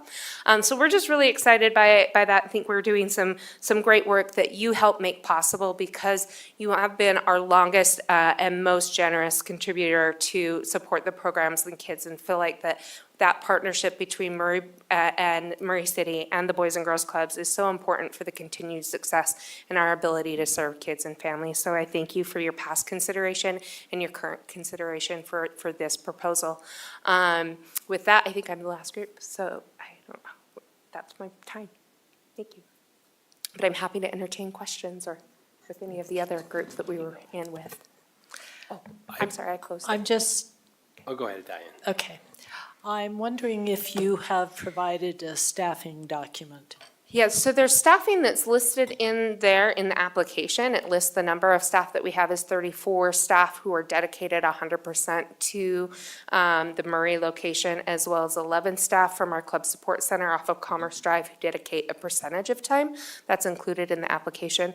If there was something separate that we were supposed to submit that has all of our staffing positions and who they are, I was unaware of that, but there it is listed in the application. No, I don't think that was necessarily required, but I would appreciate it if we could get the staffing document, which would indicate how much you pay your staff. Yep, I've shared that previously. I think I shared that about a year ago. Remember, Pam? Right, But we have actually redone all of that compensation wage analysis based off of compensation reports as well, so it has increased. So I can absolutely show you the one that our board just approved. I always ask for that. Yeah, I will get anyway. it to you as many times as you would like, yeah. It Thank just you. has the ranges, the 25th, 50th, and 75th percentile for each of those that you're looking for.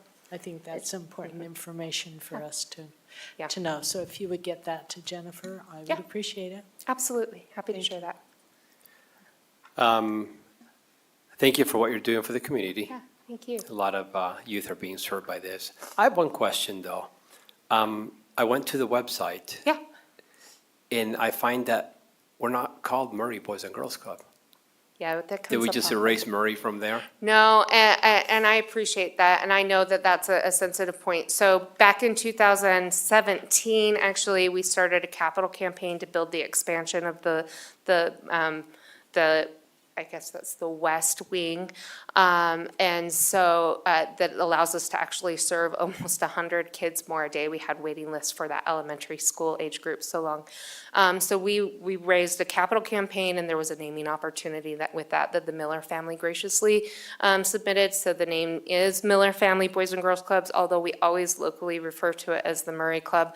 I'm looking for ways of how we can better recognize Murray's support for that through visibility and signage. I think we have some great opportunities to maybe say it's the Murray campus or it's our Murray Club.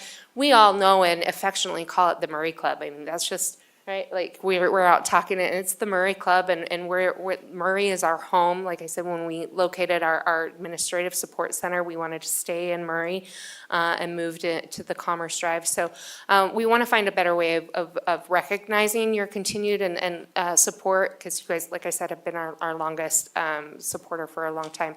And so I welcome comments and feedback and suggestion from the council on the best way to do that. We can certainly do that on our website, but I think we would like to do something really meaningful with some other signage and recognition as well on the actual building. Thank you. Yeah. I have a question. Could you work with the Utah Farm Bureau? I would love to. I know, I was like, don't just tell the preschool, tell the Boys and Girls Club. Yeah, I was Yes. thinking that maybe you could work with them and they can let their families know about this opportunity. Yeah, the donation, whatever that was, that sounds Yeah. awesome. We'd love to share resources like that with our families. We'd love to take field trips. We take the kids to Wheeler Farm all the time Yeah. as well. So, and we are in the park all the time. The tricky part is we don't often have programs open on Saturday. That's one of the things, if we were to look for expanded hours, we would look for weekend hours. That's coming in the future, I think, probably in our next strategic plan. But we could certainly make some opportunities available to share the information through our platforms and social media and parent lists and things as well. Well, and also you could let them know that on a Saturday, this Saturday, whatever Mhm. Saturday, you could let your children know that come to you. Yeah. Give them a flyer or a reminder to the parents that this is That's gonna good. be happening. And I appreciate you helping out with the Miss Murray pageant. Oh, Thank you I'm so happy much. to do that. I Yeah. appreciate that. Thank We've you. got space. I'm happy. That's one of the things that I think, we want to do as being a part of Murray is really finding ways to make those meaningful collaborations and partnerships. That's just part of being a good neighbor. Yeah, absolutely. Any other questions? Okay. I appreciate your support. Thank you. I will get that to you, Councilwoman Turner. Thank you. Thank you. Mhm. Okay. Any other questions from the council to the presenters? Okay, then I'll open this up for public comment. If you'd like to make a comment about any of the presentations that we've received, you have 3 minutes. Step to the microphone and state your name and city of residence, and then fill out the form with Patty.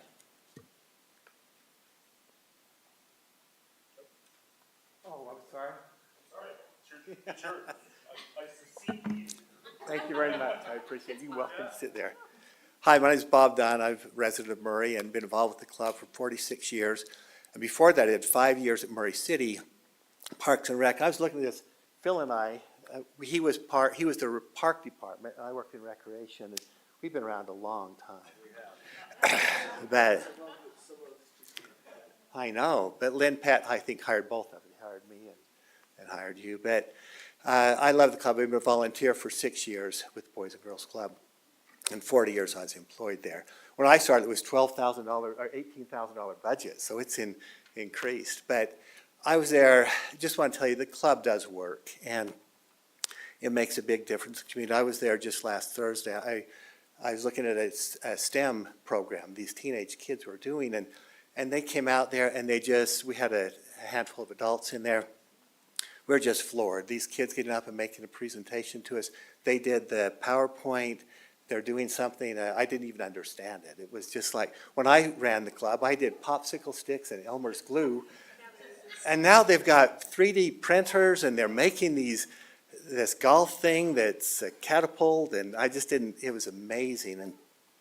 And they're talking, they had some adults there, and they're asking questions. These kids were just as sharp as can be. Boy, that's a good idea. Maybe I can change instead of cardboard, I'll use something else. And they were just incredible kids. And they're all junior high members of Riverview or Hillcrest Junior High School. So they're local kids. And then I went around the club. I spent about 45 minutes in there and just loved it, seeing all the things. It was packed and all the activities. And it does make a difference. And I also want to point out Noah, who I think one of the biggest, strongest things with the club, when Noah was here, he's been a club member 13 years.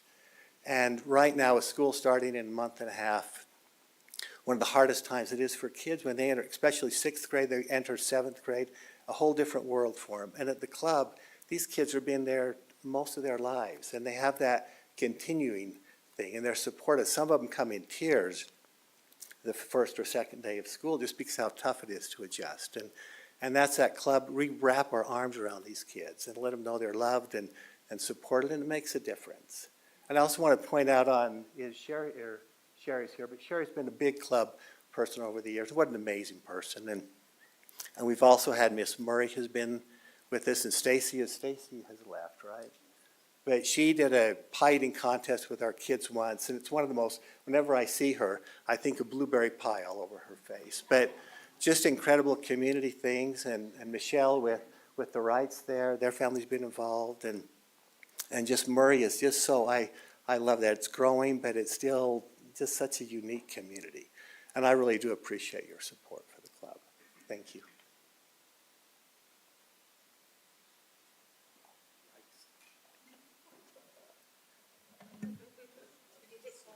I have 7 kids and 2 ex-wives. I'm patient. I'm Chad Davis. I am the president of Murray Symphony, president of the board. I live as close to Murray as I possibly can without. It's that little sliver of unincorporated Salt Lake County off of Van Winkle and that trailer park right there. So I'm just saying that you guys should annex us. It would be wonderful. I am enthused about the arts. I've always been involved with the arts. I was on the West Coast for years as a music buyer, and I've been a tuba player for 40 years, played in the Army Band. But Murray is a community that's unique in Utah in that we have a ballet group, we have an orchestra, we have a band, and that's the trifecta of artistic organizations. Plus we have all the musicals going on, and we have theater going on actively. I just feel that these arts organizations that you guys support help bring a gem, make Murray a gem within the cities of Utah. We serve so many kids and so many families by doing these artistic things, and we do it out of a volunteer of our heart. We love the music, we want to share it, and we're involved, and we want to make Murray better. One other thing on the Murray Symphony, we are instigating fundraising applicants in association with the American Association of Orchestras so that we can start selling, like, you sponsor our concerts for the season, you can sponsor the whole season, you can sponsor the tuba chair, which I would love, because that's what I play. But that's the point. We're trying to actively get this money, but we're also trying to actively give back as much as we can to our community. And I urge you in saying yay for all of these organizations. Thank you.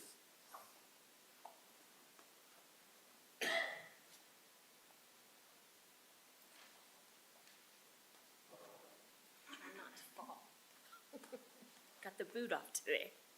Sherry Van Bipper, I just wanted to say, I went to the Boys and Girls Club for 10 years. I just didn't start till I was 30. So it has done me so well. It's such a small world, and the impact with the kids. I still Facebook with I don't know how many of the kids. Josh, we worked together. Josh was coaching soccer this morning, and we worked there. Megan Shaw, Noah's mom, we worked there. It's such a small family, a big family. But whether everybody's moved out of Murray or still in Murray, they're all still connected to Murray. And I think that's so amazing. I taught Job Ready. That's my passion. Even after Bob fired me, I offered to volunteer and do it. We ran out of money. The recession really took us all, yes. But the NYCC stemmed off of Boys and Girls Club because of the interest that the kids wanted. And we wanted the kids to know the city council. We wanted them to know who you were and have a part of the city, and they loved that, and they wanted to be connected to the city. And once they knew our city council, it's just stayed that way. Like the 6 kids that we started with, meaning Jamie Dunn and Chris Van Bipper too, are all still, these are great kids. One is working for the admin over Zion's Bank. Jamie is Director of Operations. I mean, these kids, Stacy Hansen was part of it. These kids are all doing fabulous things. And even kids, I would work with kids, homeless kids, and our kids from the that didn't have attachments to parents. And I always became, we always became a third adult in their life that cared about them. So I just have to say, and they were great partners with Exchange Club. And we hope to get back to that again, because Bob got me started in that 22 years ago, and I'm still there. But he's not paying for it anymore. Anyway, I think that's everything. But thank you all so much. It's good stuff.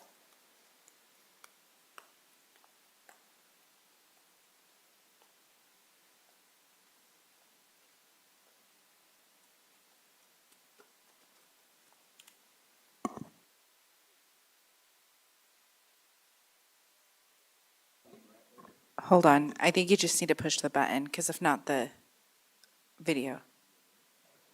Oh, there we go. Oh, there I am. Okay. Okay, I'm Robert Morrell. I'm grant writer with the Boys and Girls Clubs. I'm actually a Salt Lake resident. I came from very similar after-school programs. I was in Kiwanis and Boy Scouts growing up. Had a single mom, older mother with an older sister with schizophrenia that kind of dominated her attention. I ended up moving with my grandmother. Back in high school, I used to play baseball, and I played for East High, and we'd go play over at Ken Price Field, and I just loved that field. And there was a time where the city kindly temporarily let us have our admin offices in the high school over there. I can't remember exactly what it was, but I would always take my lunch and just kind of walk around the field there. And it was just such a nice area with the park and the Boys and Girls Clubs and that baseball field, and it's so nice to see how much it's improved over the years. And, we had like a fundraiser. A gentleman came into that school. He's picking up an item he bid on at one of our fundraisers, and he was like, "Hey, I went to the school here. Do you mind if I look around here?" I had my girlfriend with me, and I was like, "Yeah, sure, let's look around." And it was kind of like a trip down memory lane for him. And so I guess what I'm trying to say is I think that area itself, I know you call it the Miller Club or the Murray Club or Ken Price Field or whatever. It's just a part of Murray. I had piano recitals and the guitar recitals over at Dave Murray Music, and I think, I know there's that concern of restricted funds in 2030, and I think when you invest in the community and young people, you inspire them and empower them. They want to come back and they want to give back to that community and strengthen it. So I just encourage you to consider that as well. But thank you.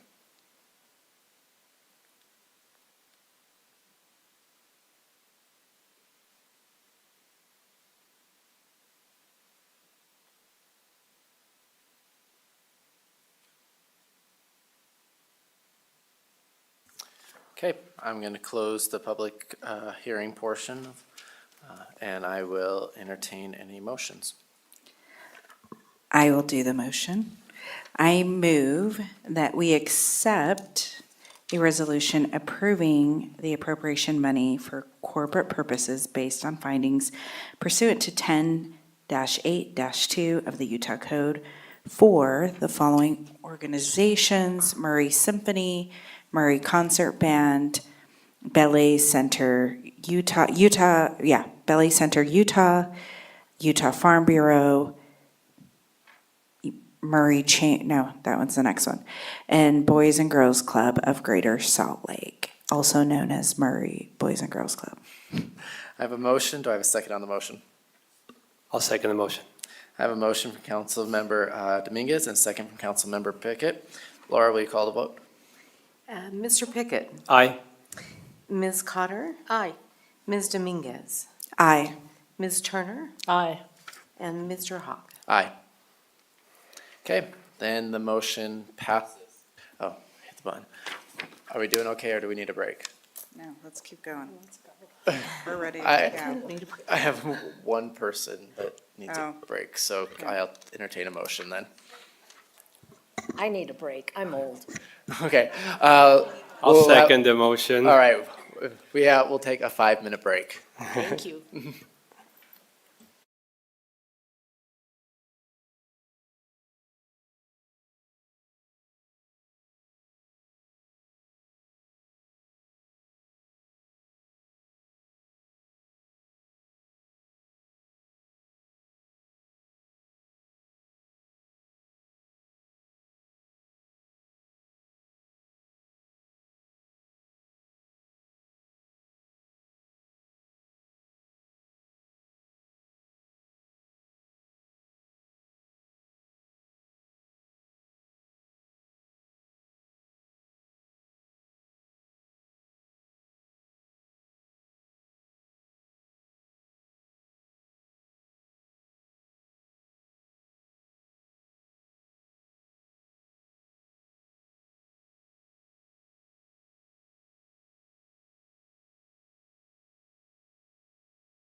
I'm calling us back to order.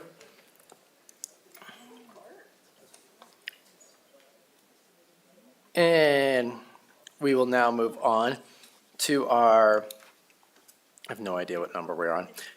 It's number 7. I don't know what number it really is in real life. It's to consider a resolution approving the appropriation of money for corporate purposes based on findings pursuant to section 10-8-2 of the Utah Code for the Murray Chamber of Commerce.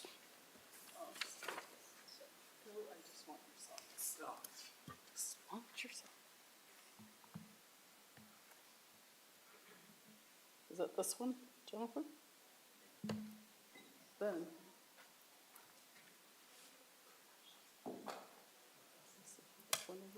Oh, there's an HDMI. Okay. Thanks, Ben. Even though it's not going in.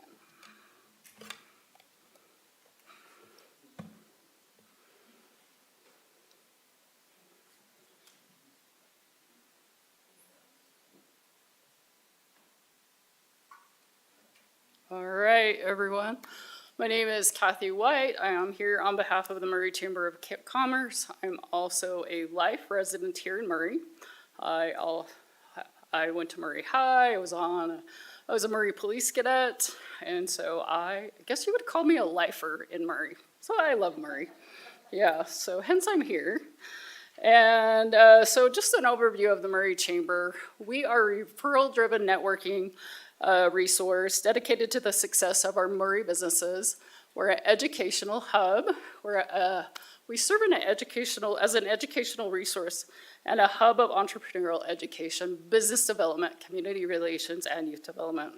And actually, businesses come from all over Utah and other states, believe it or not, to attend our educational events. And we are a community bridge. The Chamber acts as a bridge to gap between government, business, community, and education. And as you know, we moved to Indy Square right there, and I wanted to be more in the community, and so that's why we went and we have moved to Colonial Square. And if you went to the ribbon cutting, that was a picture from the ribbon cutting. So the Murray Chamber of Commerce mission, we are here to foster economic growth, empower and advocate local businesses advocating for their interests, facilitate connections, meaningful connections among business owners, government agencies, and other members, create a vibrant ecosystem, and we support long-term success of our members and the well-being of our community.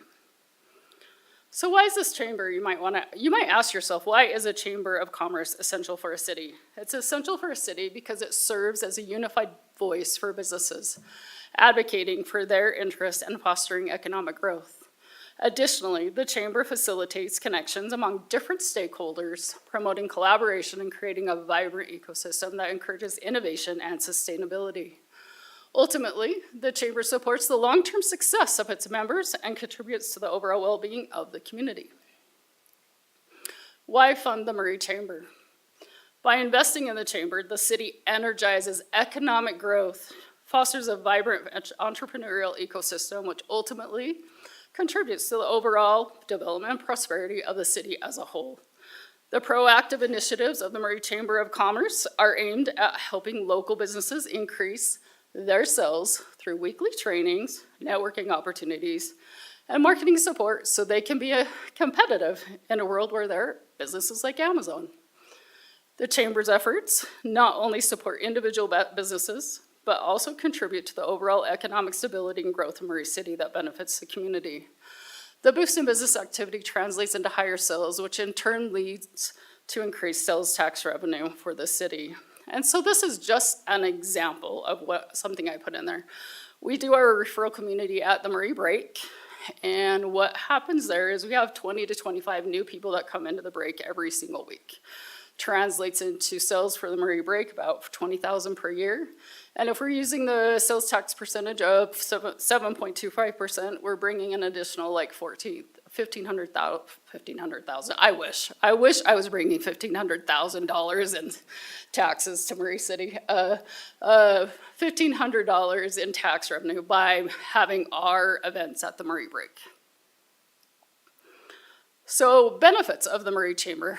We have an amazing ambassador team, and they actually work tirelessly to represent the Chamber and facilitate connections among the business community. We have our Business Accelerator program that provides the resources and guidance to help local businesses thrive. And local businesses can actually claim their complimentary business listing by attending one of these meetings. We offer business education that is world-class, and that is there to help our members enhance their business knowledge and skills. Our training covers a wide range of essential business topics, including marketing, branding, advertising, sales, business development, staff training, entrepreneurial structure, and habit creation. This diverse curriculum ensures that our members are well equipped to succeed in various aspects of their business. My favorite one, personally, is the celebration of business milestones. And that is when we do ribbon cuttings, whether that's for brand new businesses, groundbreaking, and grand reopening ceremonies as appropriate. We also organize open house events to showcase local businesses, providing them with valuable exposure and networking opportunities. We help business with business promotion. And, members receive a listing in our Chamber's directory, enhancing visibility for their business. We do a Business Spotlight podcast where we interview local businesses and share their success stories. We have community support where we support various local charities. As we had the local golf tournament where we gave funding to put both the MYCC and the Murray Children's Food Pantry. And then document service is one of the things that not many people realize that the Chamber does, is we provide certificates of origin at no charge to members, and this facilitates international trade and business operations. And so basically any company that ships internationally must provide a certificate of origin with a seal that is provided by the Chamber of Commerce. And we actually do have a couple of local businesses that utilize this service a few times a month. Event promotion, we give local businesses the ability to promote their events on the Chamber calendar and throughout our newsletter. We do member-to-member discounts. For example, Macaroni Grill is giving 25% off to our local Chamber members. Networking opportunities. The Murray Chamber facilitates networking events, allowing members to connect, collaborate, and grow their professional relationships. And then we have the referral community, and that is what I was just talking to you guys about. That is held at the break every Thursday. And we provide live training sessions on the latest business topics, and the intent is to provide business owners with strategies they can implement right when they leave, and so that they can increase their revenue. The thing that makes the referral community so unique is that our team is ahead of the game, ahead of the curve when it comes to the latest and best business practices. Anything they teach, they have tested in their own business. And then women in business, and we provide a platform for female entrepreneurs and professionals to network, learn, and grow together.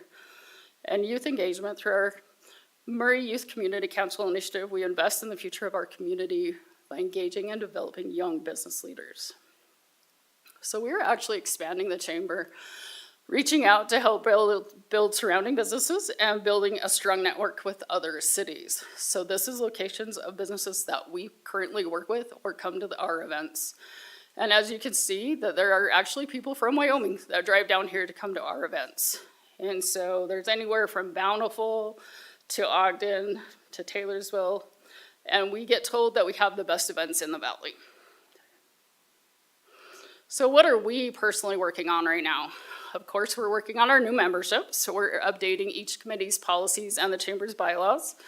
And this will allow whoever takes over the next leadership round to have a clearly defined policy to read and follow. And so thank you to Elvon for helping me with that. I appreciate it. The co-starters teaches brand new businesses or people thinking about starting a business on what they need to do. That is like tax forms, business licensing, marketing, baking. This 12-week class starts in September 2024. And we have the Hot Air Balloon Palooza. There's nothing like it in the Salt Lake Valley, so I'm super excited to bring it here to Murray. It's September 19th through the 22nd, and it's all at Cottonwood High School. And on September 19th, Mayor Hills will be doing a speech, so mark that on your calendars. And the gala. We will be giving out, we didn't have the gala last year, and we kept getting asked where it was, so we brought it back again. It's going to be on October 26th at Olympus Tents and Events, which is on 59th and State. And we will be giving out community awards. And then we have a trip promotion that we are doing. And as far as trips that we're promoting through the chamber where the community can participate. So San Diego in February 2025. So where it's gross and icky here, you can go to San Diego and enjoy the beach. And then Iceland, if you're an adventure girl like I am, and want to go see the Northern Lights, then you can go to Iceland in 2025. And then the other thing is Murray Partners for Prevention. The Murray Chamber Foundation is the fiscal agent for the Murray Coalition, which is also known as the Communities That Care or Murray Partners for Prevention. And then internships. I've hired 2 of the MYCC students as interns for the chamber. And they will start in August, September as they've been traveling, and they're gonna take some of the website administrative stuff off of Matt so that he can focus on getting new members and memberships. So this is what we've been planning for the future. The Best of Murray Awards, similar to Best of State, meet and greet for political candidates. This is a done deal and will be at Indy Square in the next few months. So those people that are running, please make sure you reach out to me. An initiative to promote Murray tourism. And then just what does it look like? A week in the life of the Murray Chamber of Volunteers. Monday morning we have a Zoom meeting where we meet with all of our ambassadors and we let them know what's going on with the Murray Chamber, Murray City, City Council, and also if any of the local businesses need help, then we assign them to go talk to the businesses that need help.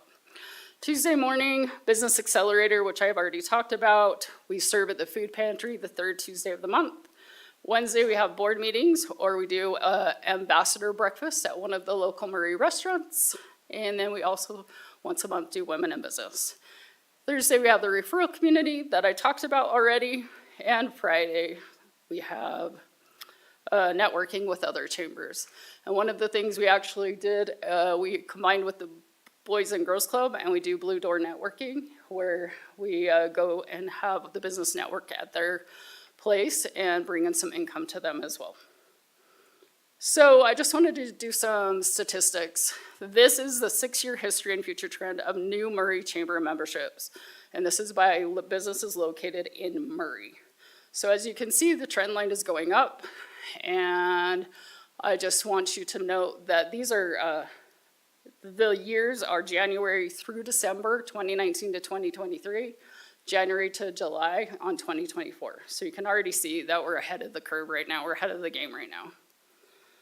And then this is all cities that we serve. And these are members that we're not adding. These are the members that are joining the Murray Chamber. Presentation isn't advancing. Okay, so we got some community feedback about the Murray Chamber. So Brian Lillyhog, it was his first time attending the referral community, and what he says is the Murray Chamber also provides valuable leadership development opportunities.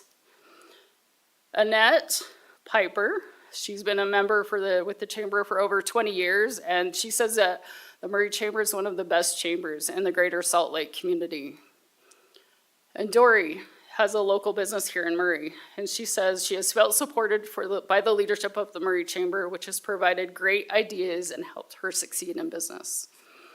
Lon with Rocktop Construction, he says that the Murray Chamber has helped his business develop and grow. He's received a great deal of useful and helpful education through the Murray Chamber. Marie Getch, she's been a member of the Murray Chamber for 27 years and is giving her countless resources for her business. Ken says, the Murray Chamber boots on the ground attitude, support speaks louder than any words. You are wonderful people, and the support of the chamber helps Apandria as it seeks to ensure Murray children don't go to bed hungry. And Dell, he says the Murray can't have a healthy city without having a healthy chamber. And Jim Brass says, as a former city council member, he sees the chamber as a vital liaison between the city and local businesses, helping support the city's reliance on sales tax revenue. He believes the chamber is an invaluable resource to both the city and its businesses. So the financial request, $60,000 for the chamber, in which $5,000 will be support the NYCC for Legislation Day and scholarships. The purpose is to support the Murray Chamber of Commerce initiatives and services, and how the funds will be invested. Supporting new businesses, provide a community platform that promotes collaboration, offer renowned educational programs, provide necessary business services, such as like the document services, certificates of origin, networking mixers, business after hours, business breakfast luncheons, ribbon cutting ceremonies, workshop seminars, annual gala, community festivals, legislative roundtable, scholarships for NYCC, Legislation Day for NYCC, and member orientations. The benefits. The proposed $60,000 allocation to the Murray Chamber of Commerce is expected to return a significant financial impact through increased tax revenue, economic activity, and community well-being that aligns with the City Council's strategic goals. So what were we asked to do by City Council in 2023-2024? Gary Harekesi asked, the $60,000 you're requesting is an increase from prior years, and he wanted to know what you primarily attribute the increase to. Then he also asked if we receive funding elsewhere, and then he also wanted to know how many of our board members or ambassadors are from Murray, live in Murray, have businesses in Murray, or may operate in Murray. So, to Gary's questions. Matt did address this in the council session in 2023. Inflation is number one. And then I want to also point out is the fact that we run very lean. We have very few expenses, and the largest expense is a president's salary, which is $52,000 per year. And that is significantly lower than other chambers in the valley. We rely heavily on ambassador volunteers to get tasks done because the workload is too much for one person. And we do not receive funding elsewhere. We created the Murray Chamber Foundation so that we could pursue grants. And regarding the board and ambassadors, 2 board members live in Murray, myself and Sherry. 6 board members, ambassadors work at a job located in Murray. 2 board members, ambassadors, have businesses in Murray. And all board members, ambassadors, have jobs or businesses that do business with either local Murray businesses or Murray residents. So Pam asked when the last time the chamber was audited. Do we have a grant writer? And that she would like to see the gala in Murray. So Marie Getch from AAA Restoration hired an outside auditor that did a complete audit of the Murray Chamber when she was board chair in 2021. Do we have a grant writer? Not currently, but we are planning on pursuing grants in this coming year. And I would like to see the gala in Murray. The gala will be in Murray at Olympus Tents and Events in Murray on October 26, 2024. And so some of the questions that Pam asked at the Committee of the Whole on July 16th, how much we charge for ribbon cuttings. This is complimentary to new businesses. In addition, we offer open houses where chamber members can spotlight their businesses. How much does it cost to be a chamber member? Those are the costs right there. And I'm not going to go through the costs, but those are the costs right there.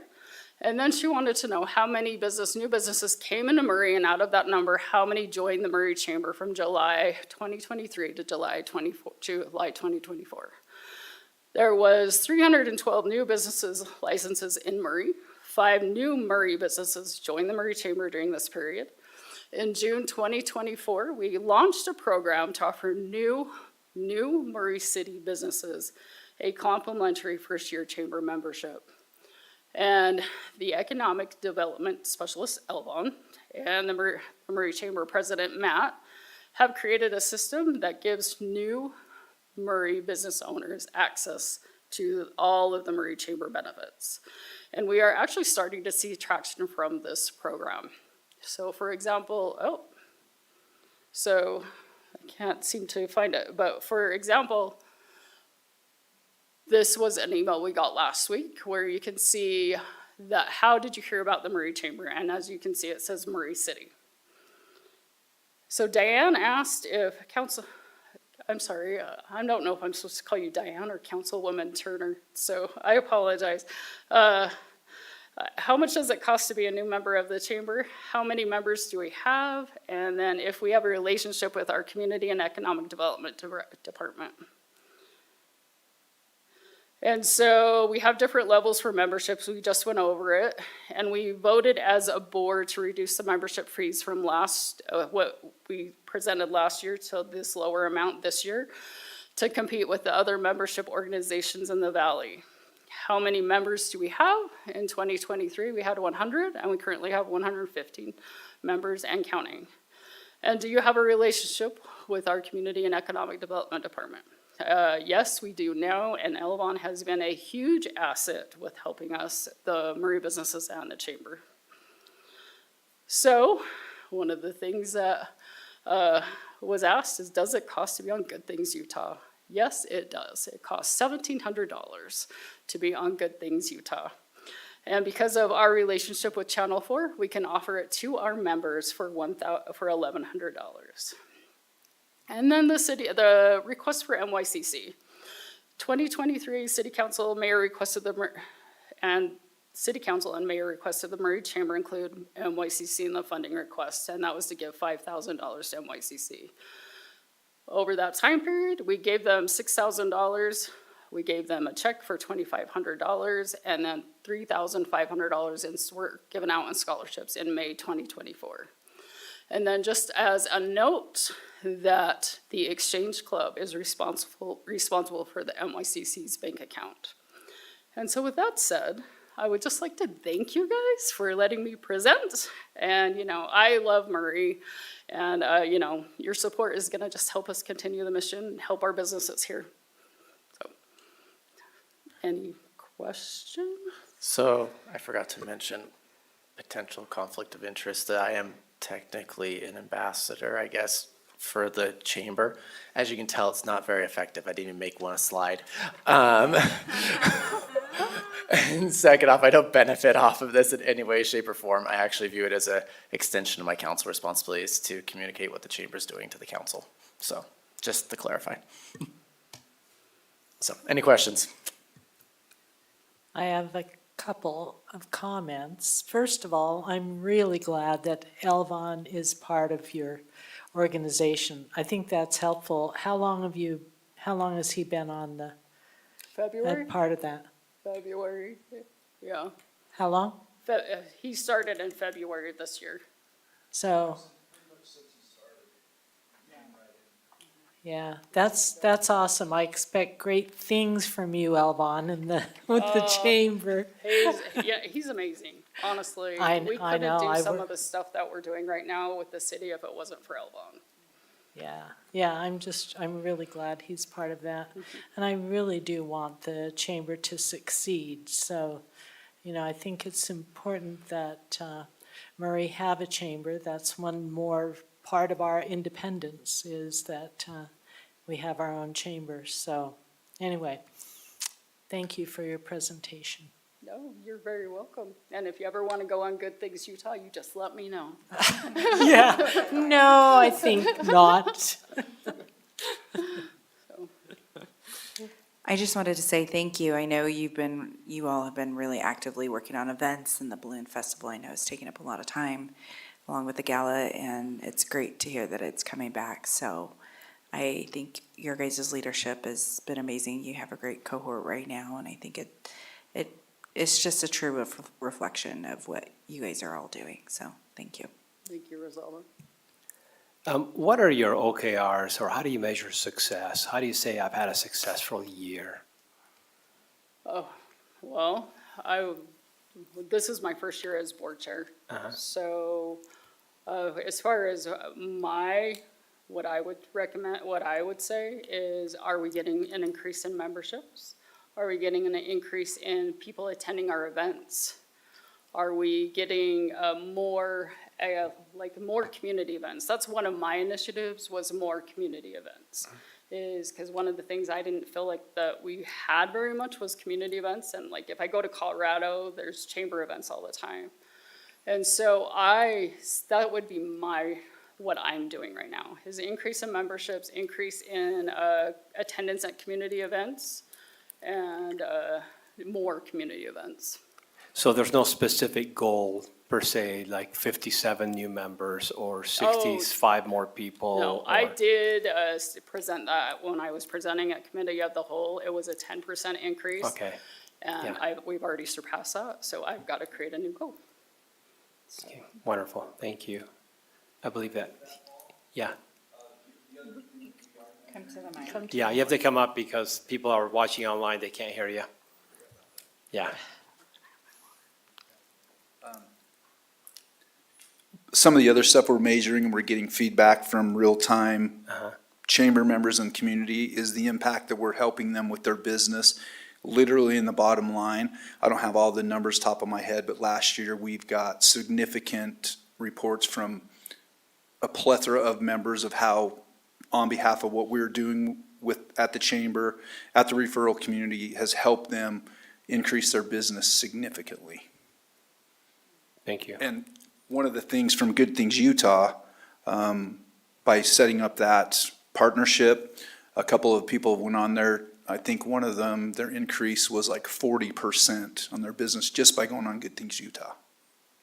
So, thank you. Thank you. I have a question, maybe not related or somewhat related, but have you made a financial contribution to any of us up here on the dais on any of our campaigns? No, not that I know. I don't think the chamber can. No, you as an individual. Oh, me? No. Oh, me as an individual? No, I have not personally. Okay. So. Just curious. So did you receive any grants at all from your grant writer that you did have? No, So she you- kind of left town. Okay. Yeah, I've been trying to call them and get in touch with them, and she moved, and I cannot get a hold of her. Okay. I think you're doing a wonderful job, Oh, thank you. Madam President. No.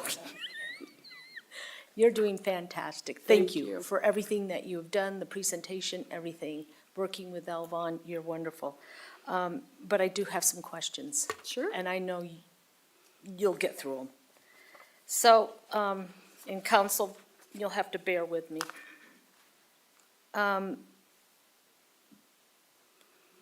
Entrepreneurial education, who did that? Who received that? You're on page, I don't know what page, it's number 1, program description. We provide entrepreneurial education, business development resources. Who received the entrepreneurial?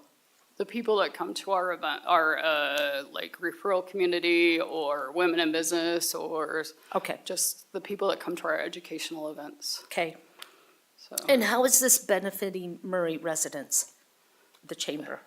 how is it benefiting the Murray residents? Yeah. So when we do our events here locally in Murray, like I explained with the break, for example, with the break, if people don't necessarily live here and they're coming to our events, then that's increasing sales for for the break or whatever. Or maybe they're coming into Murray and they need gas. They're gonna get gas or whatever. And so it's increasing sales in some capacity. Okay, thank you. Hold on 1 second.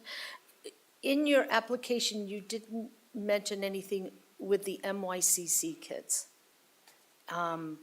So, Well, as you know, back at that point when I had first taken over the board chair, it was it was a gray area for me. right, So I right. didn't quite understand, so I wanted it to be in the application. Everybody knows exactly what's going on, so nobody can question it.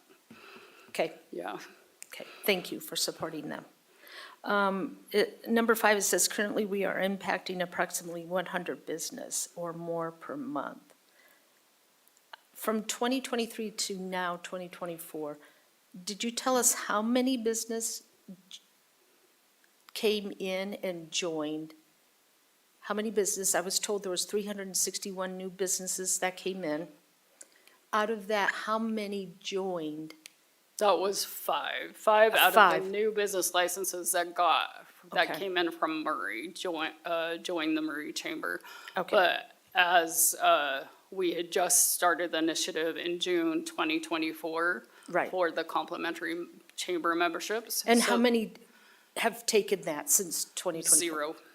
Okay, so no one's taken the free Yeah. membership? Yeah, and I think honestly, it's more because the process just got defined. Okay. It just barely got defined, and so now, like I said, that the traction is starting to show. Okay. Like, people are starting to know that the chamber is not part of the city government, but part of the city government. It's kind of weird. Yeah, So, yeah, yeah. Okay. Yeah.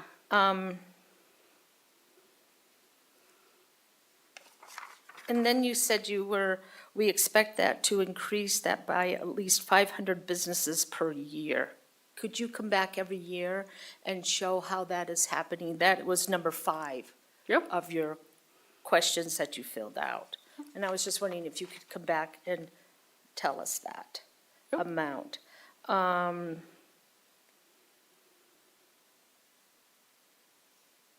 Also, you mentioned about the robust economy consists of under 5 businesses located in Murray.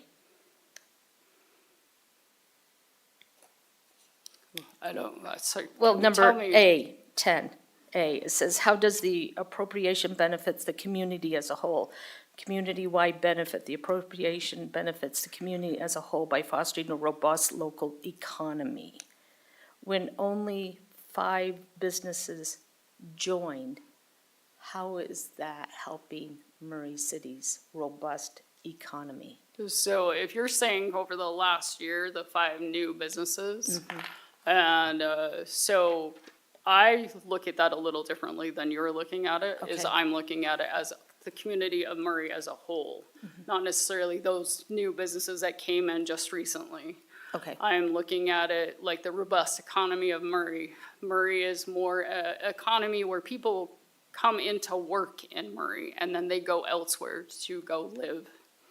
And as far as, and so we're increasing, like I said just a second ago, like if they need gas, we provide, and we Right. don't provide gas, but they buy these things. Right. So. Okay, thank you.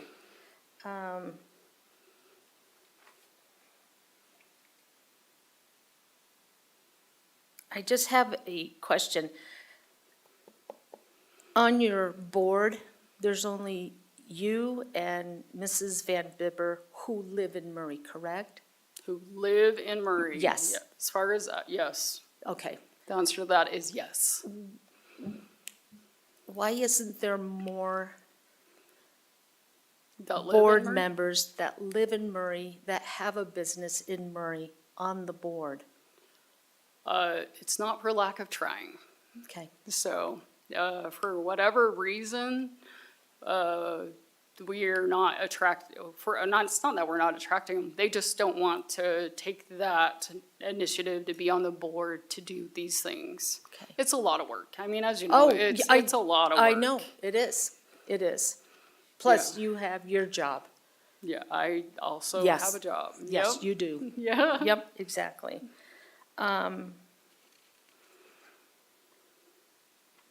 Some of your golf tournament, can you tell me how many businesses in your golf tournament have businesses in Murray that did the golf tournament? How many businesses have businesses in Murray and not outside of Murray that participated in the golf tournament? I'm not sure, Matt, do you know?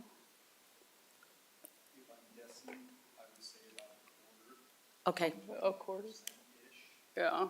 so about a quarter of Yeah. the, okay, Our goal was to get the golf tournament filled so that we could get scholarships out to the kids. Right, That was exactly. our total goal. Yeah. Is yep. Okay, perfect.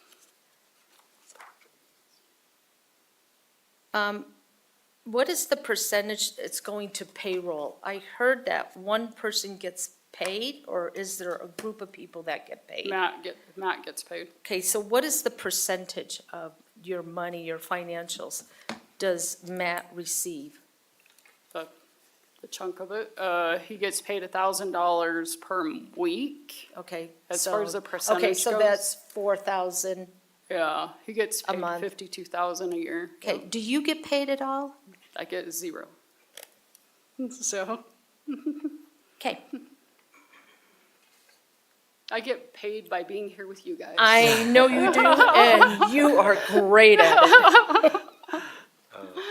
it. It says membership dues and sponsorship, number 16. Is this including ambassadors and board members? Do the ambassadors and board members pay membership dues? Because I'm a member of a nonprofit, and I have to pay. You should pay, yeah, yeah. So does your ambassadors and your board members pay like a due or anything like Yep. that? A due, okay? Yep. Okay, great. Affiliated income. What is affiliated income? Affiliate income. It's, for example, the trip promotion that we're doing right now. You get a certain percentage, a very small percentage for anybody Okay. that partakes, not partakes, but pays for those trips. Okay.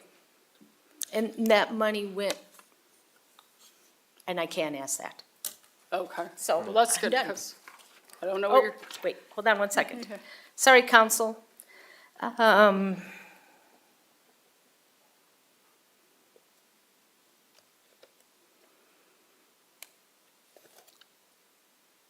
Number 17, our board and ambassadors and presidents have a wide range of business experience. These experience consists of digital marketing, branding, business coaching, business structure, real estate, legal, accounting, and community development and advertising. Putting this amount of pressure on volunteers increase burnout without some kind of incentives. Is that why you lost 4 board members? Was because of burnout and there was no incentives? I have no idea why they stepped down, but they did 4 board members stepped down at the same exact Okay. time. I do know one of them had to get a job because the Okay. real estate market was not working. Yep. And then one of them was taking care of her father who was going through cancer. So I really don't Yeah. think that that's it, but Yeah. I can't speak for them. Yeah, because I just looked at the board and some of them are not there anymore. And so I was just curious what happened to Yeah. 4 of them, so anyways. Okay. Thank you, council. I have another question. Your budget, your profit loss budget overview for January through December 2023 shows that the total income was $95,300. And for this year, the total income shows $225,000. That's I think quite a, it was estimated, the budget that you were given. okay, so you're estimating the rest of 24, right? Yeah, the budget you were given was estimated, and we don't have some of the funding that we thought we were gonna have. Oh, okay, so this is not a correct sheet, I shouldn't rely on that, okay. Okay, it just seemed really quite a Yeah. discrepancy to go from 95,000 to 225,000 in Yeah. 1 year, it's like, you hit the jackpot somewhere, I wanna know where you were, because, I was like, apparently I found that rainbow. yeah, wonderful, thank you. Any other questions from the council? Okay, thanks Kathy. Then I'll open up to a public hearing. So you've heard the drill. If you come, state your name and city of residence, and then you have 3 minutes, and then fill out the form with Patty. My name is Mike Henderson. I'm currently a Sandy resident, and I also serve on the board for the Murray Chamber. I only have 3 minutes, but I could talk all day. The reason why my business and myself joined the chamber was I attended one of the referral communities. And in one lesson that our chair of education gave, literally freed up 10 hours a week out of my business that I could work on my business instead of in my business. we run a small residential house cleaning business. We serve many clients in Murray City. Some of them are wonderful people. Actually, we just did a huge job today for a gal that lives just off of Rodeo, which I didn't realize was in Murray until I just found out. Anyway, the quality of the people that I serve with on the board is outstanding. The changes I've seen in the chamber since we joined, I think it's been almost 3 years ago, has been day and night. When I was asked if I would be an ambassador, I jumped at the opportunity because I knew it gave me an opportunity to get out and meet local businesses and to promote the chamber. It also gave me the opportunity to promote my business, so it's a win-win. The freight train left, sorry. Matt Gibbons, he puts in much more time and effort than anybody I know for a rather crappy paycheck. All of us are volunteers. I'm the ambassador chair as well. And so a lot of things that Kathy was saying kind of falls on my plate. And to your point about burnout, yeah, there are weeks it's tough because I put a lot more time into this than I ever expected. However, the benefits that come back to me make it worthwhile.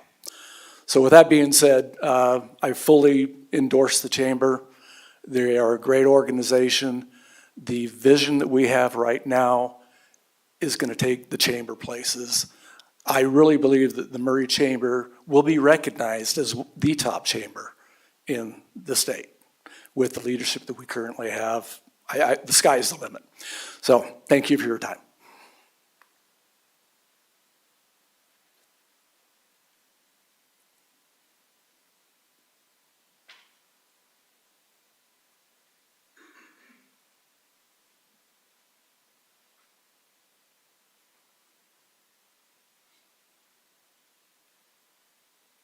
So my name is Dory Olds, and I have a business in Murray, and I've been participating with the Murray Chamber since about 2018, and I have watched it, as Mike said, I've watched it change and grow. I was particularly enthralled with the Murray Chamber when in 2020, when everyone had to stop doing business, and we went on Zoom, and the leadership of the chamber began to help us. What can we do right now with, since you can't do business, what can you do right now? What can you prepare? What can we do with our websites? What can we do? And they had roundtables and networking that continued through that COVID era.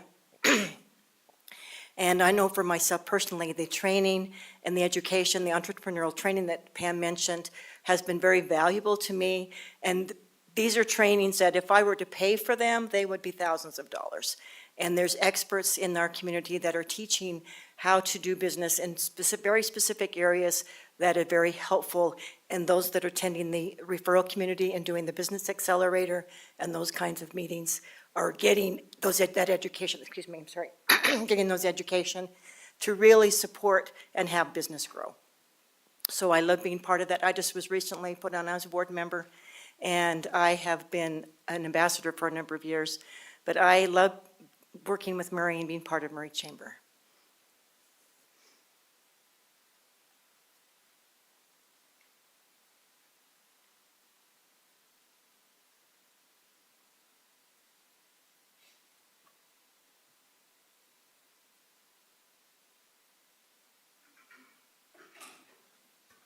All right, I'm going to close the public comment portion of this item, and then I will open it up to any discussion.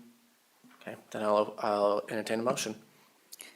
I move that we adopt a resolution approving the appropriation of money for the Murray Chamber of Commerce for corporate purposes based on findings pursuant to Section 10-8-2 of the Utah Code for the Murray Chamber of Commerce. But I want to include into that motion, into the resolution, that the chamber should always include the council and the administration separately to be invited to any and all events, including the golf tournament and the galas separately. The reason I want to include this is the reason that we continue to build and be a part of what the chamber does and be a true partner and not just as an ambassador to the chamber, so that we can continue to be informed about what is going on and also have representation from the council, so we don't have to continue to have these conversations as well. I do commend Elvon and all his efforts. I think it's all of our goal to increase businesses, but I think it's also our due diligence and our responsibility to be a part of that. So that is my motion. So I have a motion to approve with an amendment. Correct, with an amendment. Okay. Do I have a second on that? I'll second. Okay, I have a motion to approve the resolution with an amendment from Councilmember Dominguez with a second from Councilmember Turner. Laura, will you call the vote? Mr. Pickett? I'm very hesitant on this vote. As a small business owner, I love being in the chamber, but I'm concerned about the funding level. But I will vote aye. Ms. Cotter? This is very difficult for me because, once again, 2030 is right around the corner. $4.8 million. People have got, nonprofits have got to get on board and get their grants, sponsorships, whatever they can do. So when 2030 hits, you're not going to be told no. With that, I will say yes. Ms. Dominguez? Aye. Ms. Turner? Aye. And Mr. Hawk? Aye. All right. Oh, I have more to do. All right, the motion passes. Thank you, everybody. We'll now move on to our business item for today, and if you guys want to leave, it's been a long meeting, feel free to leave. Our business item is to consider an ordinance establishing a temporary land use regulation pursuant to Utah Code annotated section 10-9A-504 relating to short-term rentals. Jill Critchfield is presenting. So I asked Director Phil Markham to join me here tonight, since his department will be over administrating this. We have talked in the past about short-term rentals and the potential impact they have on the city. I think it was in 2021, we had an ordinance prepared, and then it was, I guess, tabled, and it just hasn't gone anywhere. And for the last several years, we have taken the position that they're not allowed in the city. The direction the courts have taken, though, is to drill down into the definition of single-family residence. And the way they've done it is to say a single-family residence only talks about having one family in a place, but it doesn't talk about how long that family can stay in that place. And so what we're looking for is the ability to take some time, bring ordinance forward, see what the direction is from the council, and then pass something that would regulate short-term rentals in some fashion. Regulating meaning whether they're going forward, they're prohibited, whether they are allowed. And what a temporary regulation does, the ordinance before you, is it allows us to freeze in place where we're at, take a breath, and within 6 months, pass something. And we feel like at this point, since they're really, in terms of our code, largely unregulated, it would be a good time to take a breath and bring something back to you. Questions? Any questions? I have a question. What if you guys find 3 months, 4 months, you're ready to pass something, or ready to bring something to the council? Would that be sufficient? Would we have to make a motion or amendment to You the don't. It's resolution? 180 is the outside. That's the last day that you can actually have the moratorium, and that has to be passed within that time. So if it was Okay. 3 weeks, we could pass it in 3 weeks. Okay, so deadline being before January? Yeah. Okay.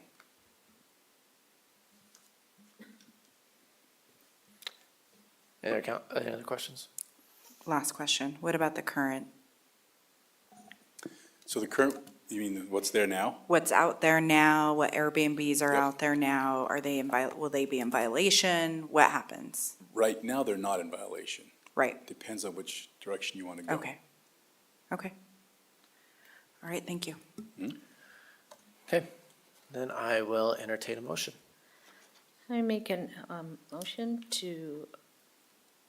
on the ordinance establishing a temporary land use regulation pursuant to Utah Code United Section 10-9A-504 related to short-term rentals.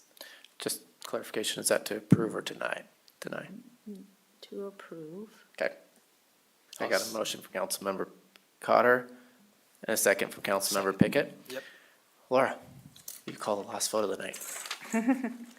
Mr. Pickett? Aye. Ms. Cotter? Aye. Ms. Dominguez? Aye. Ms. Turner? Aye. Mr. Hawk? Aye. Thank you. All right, we'll move on to the mayor's report and any questions for him.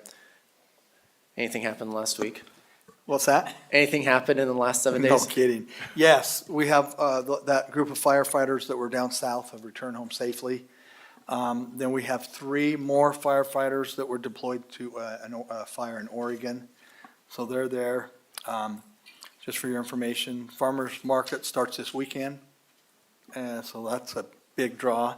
And then just remind you of the baseball tournament. They'd love to have you there. They have a couple more games. I think the championship game will be on Friday. So it's going on and happening and having a good time. So that's my report.